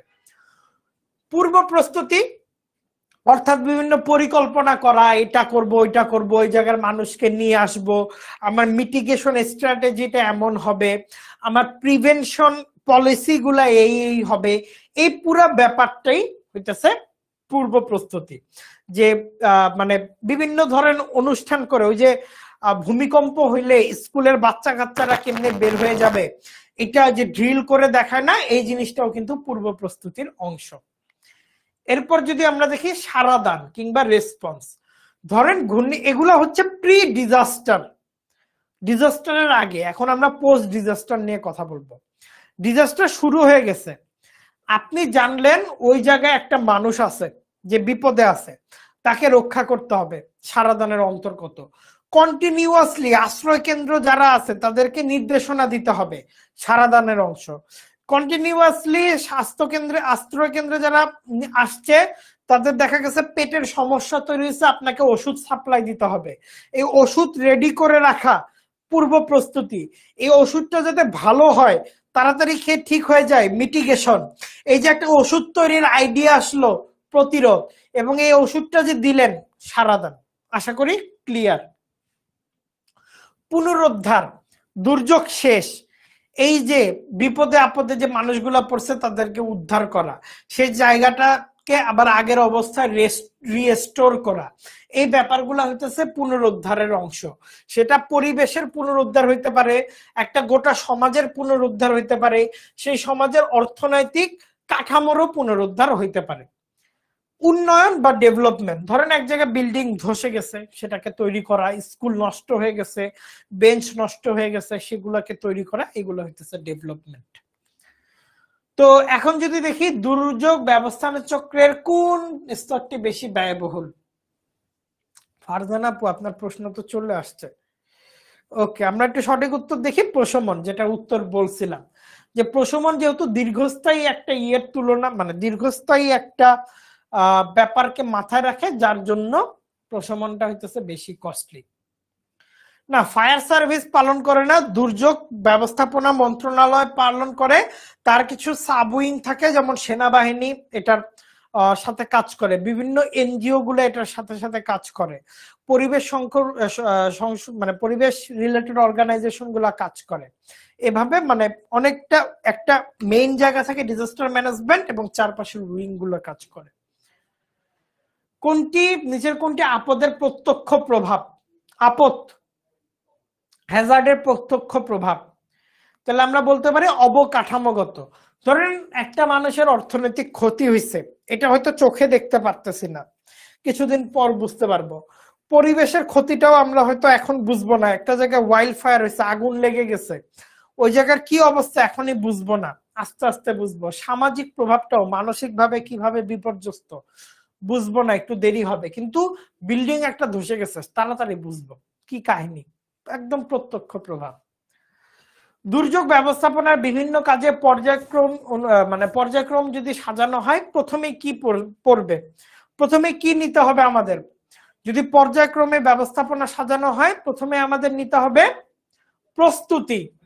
প্রথমে আমাদের একটা প্রস্তুতি থাকতে হবে, এটা এটা করব, মিটিগেশনকে এভাবে সাজাবো, রেসপন্সের সময় আমরা এভাবে করব, দুর্যোগের পরে ডেভেলপমেন্ট এভাবে করব। এবং পৃথিবীতে বাংলাদেশের ডিজাস্টার ম্যানেজমেন্ট সবচেয়ে ইফেক্টিভ ডিজাস্টার ম্যানেজমেন্ট মডেল, এবং এই মডেলটাকে বাইরে থার্ড ওয়ার্ল্ডের কান্ট্রি, সবগুলা কান্ট্রি বাংলাদেশের ম্যানেজমেন্টটাকে বুঝতে আসে। যেখানে 70 সালে 10 লাখ 5 লাখ লোক মারা যেত, এখন কিন্তু সেখানে 10 জন 12 জন লোক মারা যায়। খুবই ইফেক্টিভ এবং সবচেয়ে বেশি কাজ হয়েছে। তো এখানে বিভিন্ন উদ্যোগগুলা আছে, আঞ্চলিক এবং আন্তর্জাতিক উদ্যোগগুলা, যে জাতিসংঘের একটা ফ্রেমওয়ার্ক আছে, যে ফ্রেমওয়ার্কটায় কি কি করলে দুর্যোগের ঝুঁকিগুলা হ্রাস করা যাবে, সেই ফ্রেমওয়ার্কটাই দেওয়া আছে। তো এগুলো আপনারা এমনি বেসিক আইডিয়া, এটা পড়ে নিতে পারেন। এবং দুর্যোগ ব্যবস্থাপনার অঞ্চলগুলা কোনটা কোথায় অবস্থিত এবং কেন্দ্রগুলা কোথায়, এগুলো একটু ভালো মতো আপনারা পড়বেন। হ্যাঁ, এটা তো বোঝানোর কিছু নেই, আমি এটাতে আর গেলাম না। তো দুর্যোগ ব্যবস্থাপনা বাংলাদেশ, এখানে বাংলাদেশের দুর্যোগ ব্যবস্থাপনাকে একটা হায়ারার্কির মধ্যে আনা হয়েছে। প্রথমত জেলা, উপজেলা এবং ইউনিয়ন। অর্থাৎ একটা জেলা যদি থাকে, সেখানে একটা প্রথমে জেলার একটা প্ল্যান হবে, তারপর সেই উপজেলার প্ল্যান হবে, তারপর সেই উপজেলার প্রতিটা ইউনিয়নের প্ল্যান হবে, একদম ইউনিয়ন ভিত্তিক, একদম তৃণমূল নিয়ে কাজ হবে। হ্যাঁ, তো জেলা দুর্যোগ ব্যবস্থাপনা কমিটি, যেটা হচ্ছে ডিডিএমসি, ডিস্ট্রিক্ট ডিজাস্টার ম্যানেজমেন্ট কমিটি, এইটা মূলত একটা জেলা পর্যায়ের যে সচেতনতা তৈরি, পুরো জেলার প্ল্যান নিয়ে অ্যাকচুয়ালি কাজ করে। এবং প্রতিটা ক্ষেত্রে সাধারণত ওই জেলার উপজেলা নির্বাহী কর্মকর্তা বা প্রতিনিধি, সশস্ত্র বাহিনীর প্রধান, তারা মনে করেন জেলার মিটিং করে এগুলো অ্যাকচুয়ালি ঠিক করে। এরপর উপজেলা বা উপজেলার ডিজাস্টার ম্যানেজমেন্ট কমিটি, এখানে উপজেলার যে নির্বাহী অফিসার আছে বা কমিটির সভাপতি বা সেখানকার যে চেয়ারম্যান বৃন্দ উপজেলা ইউনিয়ন পরিষদের, অর্থাৎ সেখানকার যে জনপ্রতিনিধিরা, তাদের নিয়ে উপজেলার ইটা তৈরি করা হয়। এরপর উপজেলাটা তো গেলই, ইউনিয়ন ভিত্তিকে এখানে মনে করেন ইউনিয়নে কর্মরত প্রতিটা সরকারি স্কুলের টিচাররা, ইউনিয়নের চেয়ারম্যানরা, ইউনিয়নের মেম্বাররা, সেখানে ইউনিয়নে কারা কাজ করতেছে তারা, ইউএনওরা, প্রত্যেকে মিলে বসে। এবং এই মিটিংটা প্রতি 3 মাস অন্তর অন্তর হইতে হবে, বছরে 4টা মিটিং করতে হয়। কিন্তু গেস হোয়াট, বুঝে নেন, বছরে 4টা মিটিং করতে হয়। বাকিটা না বলি, আপনারাও রাগ করতে পারেন আবার। আচ্ছা, যাই হোক, তো মনে করেন এইগুলা কিন্তু বাংলাদেশে, আচ্ছা গুজরাটে এটা আমি শিওর না, এটা একটু তাহলে আমি শিওর হয়ে জানাবো না। আর ফারজান আপু আপনি শিওর থাকলে তো হইলই। তো এই ইউনিয়ন ভিত্তিক গুলা কিন্তু খুবই ইম্পর্টেন্ট, এই হায়ারার্কি গুলো জানা। কেননা এই যে আপনি ইউনিয়নের দায়িত্ব থাকলে এটাকে আপনি কিভাবে সাজাবেন, জেলার দায়িত্ব থাকলে এটাকে আপনি কিভাবে সাজাবেন, ভাইবা বোর্ডে জিজ্ঞেস করতে পারে। কিংবা আপনি একটা ধরেন বরগুনা, ওই যে স্যালাইনিটি আক্রান্ত হইতেছে, এখানকার ডিজাস্টার ম্যানেজমেন্ট পলিসি কেমন হওয়া উচিত, আপনার যদি প্রশ্ন চলে আসে রিটার্নে, এটাকে আপনাকে জানাইতে হলে তো এই ইউডিএমসি সম্পর্কে জানা লাগবে। তো এই ব্যাপারগুলো জাস্ট এর জন্য মুখস্থ করেন না, প্রিলির জন্য বিস্তারিত পড়েন, নিজেকে আগে দূরে দেখেন, মাঝের রাস্তা তো পার হবেনি, আপনাকে এগুলো তৈরি করে ফেলবে ইনশাল্লাহ। তো বাংলাদেশের আবহাওয়া অধিদপ্তর, এখান থেকে যেটা দেখবেন যে বাংলাদেশের আবহাওয়া অধিদপ্তর, এখানে এমন কিছু নাই। তো বাংলাদেশের আবহাওয়া অধিদপ্তরের সরকারের প্রতিরক্ষা মন্ত্রণালয়ের কর্তৃক পরিচালিত সংস্থা। SPARRSO, space research and remote sensing organization, প্রচুর ট্রলের শিকার হয়েছে আগের বছর। তো এই সংস্থাটা কিন্তু ল্যান্ডসেট, নোয়া নামক কৃত্রিম উপগ্রহ ব্যবহার করে ভূমি জরিপ করে। এই দুইটা কিন্তু স্যাটেলাইট, হ্যাঁ স্যাটেলাইট, এবং এই স্যাটেলাইটের ধরনটা হইতেছে সান সিনক্রোনাইজেশন স্যাটেলাইট, সান সিনক্রোনাইজেশন স্যাটেলাইট। হ্যাঁ, আর এটার সাথে যদি আমরা বঙ্গবন্ধু 1 স্যাটেলাইটটা যদি দেখি, এটাকে আমরা বলবো জিও স্টেশনারি স্যাটেলাইট।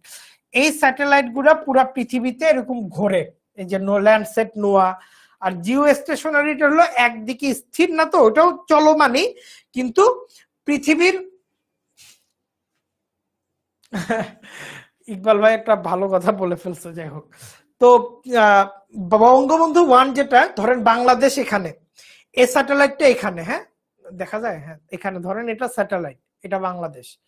তো পৃথিবীর গতির সাথে এটা এরকম ঘুরতে থাকে, তাহলে কি হয়, মনে হয় সবসময় মনে হয় স্যাটেলাইটটা আমাদের এই পাশেই আছে, নড়তেছে না। হ্যাঁ, এটা হলো জিও স্টেশনারি, স্টেশন স্থির, জিও স্টেশনারি স্যাটেলাইট। তো ডিজাস্টার ম্যানেজমেন্ট ব্যুরো সম্পর্কে ধারণা দেওয়া। এখন আমরা বিগত বছরের কিছু প্রশ্ন দেখি। ইউডিএমসির পূর্ণরূপ কি? ইউডিএমসি 41তম বিসিএস। লেকচারটা খুবই গুরুত্বপূর্ণ, আপনারা মানে ভালো মতো স্লাইডটা পড়বেন। হ্যাঁ, ভালো মতো স্লাইডটা পড়বেন। ফারজান আপু বলছে আমাদের করতে হবে, ভেরি গুড আপু, এই মোটিভেশন রাখতে হবে। তাহলে ইউডিএমসির পূর্ণরূপ কি? Union disaster management committee. দেখেন ফার্স্টে কিন্তু ওই যে এটা গ দাগায় ফেলেন না, সেন্টার আছে, ইউনাইটেড আছে, নান অফ দিস অ্যাবভ আছে। হ্যাঁ, বাংলাদেশে সংগঠিত বন্যার রেকর্ড অনুযায়ী 71-2007 সালে বন্যায় সবচেয়ে বেশি এলাকা প্লাবিত হয় কোন সালের বন্যায়? কথায় কথায় কিন্তু আমি বলেছি 88 সালের বন্যা, রাইট? আমি আম্মু আব্বুর থেকে গল্প শুনতাম যে 88 সালের বন্যা কি ভয়াবহ বন্যা ছিল। তো আবার 98 সালের বন্যাতে আমার আম্মু আব্বুর যে বিয়ের অ্যালবাম দেখতে গিয়ে আমি দেখি ছবিগুলো নষ্ট হয়ে গেছে। তখন আম্মু আব্বু বলছিল এটা 98 আর 2004-এর বন্যায় নষ্ট হয়ে গেছে। তো জাতিসংঘের চ্যাম্পিয়ন্স অফ দ্য আর্থ খেতাব 39তম বিসিএস, বিশেষ বিসিএস এসেছিল। এই খেতাবটা অর্জন করে হচ্ছে মাননীয় প্রধানমন্ত্রী শেখ হাসিনা। 2018 বিশ্ব পরিবেশ দিবসের প্রতিপাদ্য বিষয় কি ছিল? 39তম বিসিএস আসছিল 2018 সালের। এটা 18 সালের জন্য ইম্পর্টেন্ট ছিল, আপনারা 22-23 সালের জন্য খুঁজবেন। ইটস আ মেসেজ, তাই না? আপনারা এরকম কালে খুঁজবেন। প্লাস্টিক দূষণকে পরাজিত করি। তো আপনাদের দায়িত্ব এই দশকটাকে জাতিসংঘ কি প্রতিপাদ্য বানাইছে এটাকে নোট করে ফেলা। হ্যাঁ, আর আমি যে যতটুকু বুঝলাম আপনাদের একটা পার্সোনাল গ্রুপ আছে, রাইট? তো গ্রুপে এই নোটপাতি গুলা শেয়ার করেন সবাই মিলে। যদি হন ক্যাডার হন, সমস্যা কি? আপনাদের ফোন মানে একজন আর পরিচিত মানুষ থাকলে সব সুবিধা না, আপনারা এগুলো শেয়ার করবেন ওই গ্রুপটাতে। তো সেন্দাই ফ্রেমওয়ার্ক এটা কি? সেন্দাই ফ্রেমওয়ার্ক সম্পর্কে একটু আগে আমি বলছি। সেন্দাই ফ্রেমওয়ার্ক হচ্ছে দুর্যোগের ঝুঁকি হ্রাস করার কৌশল। এরপর যদি দেখি জলজ আবহাওয়াজনিত দুর্যোগ 9 কোনটি? দেখেন 9 খুবই পছন্দ করে বিসিএস কর্মকর্তারা। হাইড্রোমেটেরোলজিক্যাল পানি আর আবহাওয়ার কোনো চিহ্ন নাই কোন দুর্যোগে? ভূমিকম্প। এটা পুরোটাই কোন দুর্যোগ? এটা তো জানলাম যে হাইড্রোমেটেরোলজিক্যাল না, এটা জিওলজিক্যাল হ্যাজার্ড, তাই না? Geological Hazard.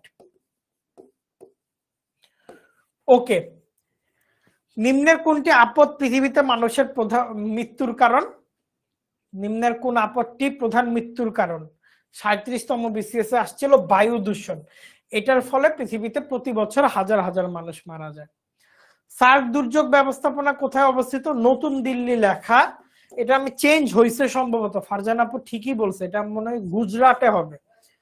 তো এটা একটু ঠিক করে নিয়েন আপনারা। হ্যাঁ, একটু চেক লিখে রাখি, চেক।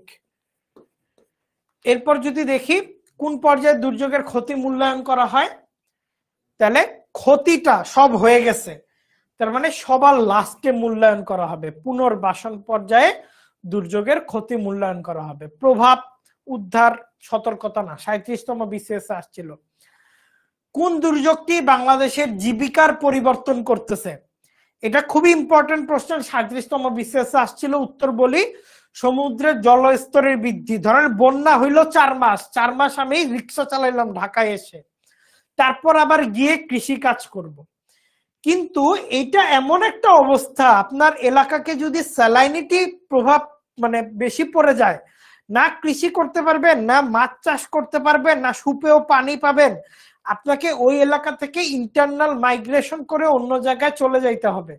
আপনার জীবিকা, জীবনযাত্রা সবকিছু পরিবর্তন। খুবই ইম্পর্টেন্ট প্রশ্ন। তো কোন অঞ্চলে পরিবেশ, বন্যা নিয়ন্ত্রণ, পানি নিষ্কাশন, সেচের কারণে খুব বেশি ক্ষতিগ্রস্ত হয়েছে? ওই এফসিডিআই বলতেছিলাম খুব বেশি ক্ষতিগ্রস্ত হয়েছে। উপকূলীয় অঞ্চলে কিন্তু আমরা বড় একটা ক্ষতি দেখতে পারি, কেননা এটার প্ল্যানিং ঠিক ছিল না। বাংলাদেশে কোন অংশ বেশি খরাপ্রবণ? এটা বাংলাদেশ হইলে আমরা কি দেখছি, এই অংশটা বেশি খরাপ্রবণ, তার মানে উত্তর পশ্চিমাঞ্চলটা বেশি খরাপ্রবণ বাংলাদেশে। 4 সালে সুনামির গতি ঢেউ কত ছিল? মানে একটু মানে রিসেন্ট কোন অ্যাক্টিভিটি হইলে সেগুলো একটু মুখস্থ করে রাখবেন।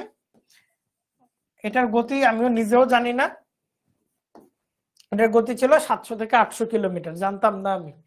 যাই হোক, সুনামির কারণ এটা সবাই জানেন। সুনামি জলোচ্ছ্বাসের পার্থক্য বলতে গিয়ে কিন্তু আমি বলে ফেলছি, তাই না? যে এটাকে মিলাইলে চলবে না, দুটোতেই পানি আসে। জলোচ্ছ্বাসে আসে ঘূর্ণিঝড়ের জন্য, সুনামিতে আসে সমুদ্রের তলদেশে ভূমিকম্পনের জন্য।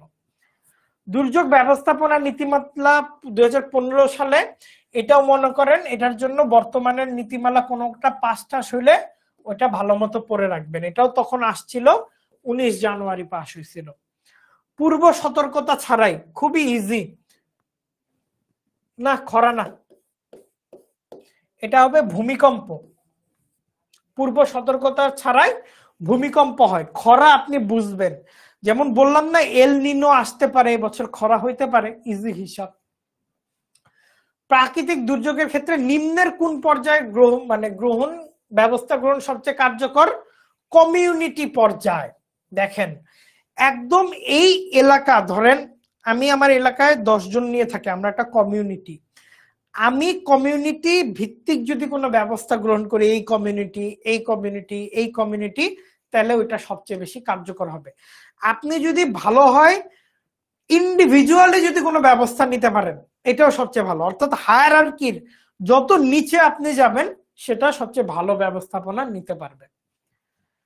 তো 2005 সালে 27তম বিসিএস, সাল ঠালে একটু করেন মিলান, তার মানে রিসেন্ট কোনো কিছু হইলে আমাদের জানতে হবে হারিকেনটি আঘাত আনে Katrina. So it's a message যে রিসেন্ট জিনিসপাতি জিওগ্রাফির সাথে রিলেটেড আসতে পারে। কিন্তু ব্লু ইকোনমিক চ্যালেঞ্জ নয়, বাংলাদেশের ব্লু ইকোনমিক চ্যালেঞ্জ নয় কোনটি? ব্লু ইকোনমিক চ্যালেঞ্জ নয় কোনটি? ঘন ঘন বন্যা। বন্যা কোনো ব্লু ইকোনমিক চ্যালেঞ্জ না, এটা প্রাকৃতিক কারণেও হইতে পারে, মানুষের কারণে তো হয়ই। তবে ব্লু ইকোনমি হইতেছে সমুদ্র বিষয়ক, তাই না? সমুদ্র বিষয়ক। আমার একটা ইন্টারন্যাশনাল বুক চ্যাপ্টার আছে, সেটা ব্লু ইকোনমির উপর। আমার বুক চ্যাপ্টারটা ছিল ওশেনের ইকোসিস্টেম হেলথের উপর। তো নিচের কোন দুর্যোগের কার্যকর পূর্বাভাস দেওয়া সম্ভব না? খুবই ইজি, ভূমিকম্প।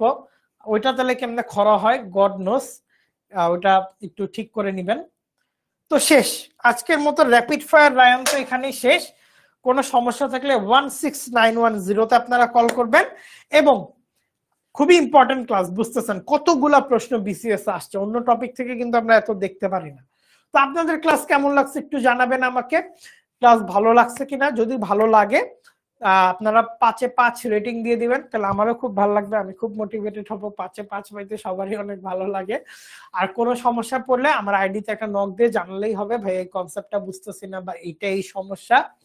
তো এই ছিল আজকের পড়াশোনা আমাদের। সামনে তো প্রিলি পরীক্ষা চলে আসতেছে, জিওগ্রাফির আর একটা ক্লাস সম্ভবত পাবো, সেটা সম্ভবত 22 ফেব্রুয়ারি রুটিনে আপনারা দেখতে পারবেন। ওই সময়টা 20 ফেব্রুয়ারির পর আর কি, সম্ভবত 22 ফেব্রুয়ারি। তো আশা করতেছি সবার কাছে সবকিছু ক্লিয়ার, ক্লাস ভালো লাগছে, আপনারা রেটিং ফর্মটা পূরণ করে ফেলবেন। তো আমি আল রাব্বি সিমেন্স আজকে এখানেই বিদায় নিচ্ছি, সবাই ভালো থাকবেন, আসসালামু আলাইকুম।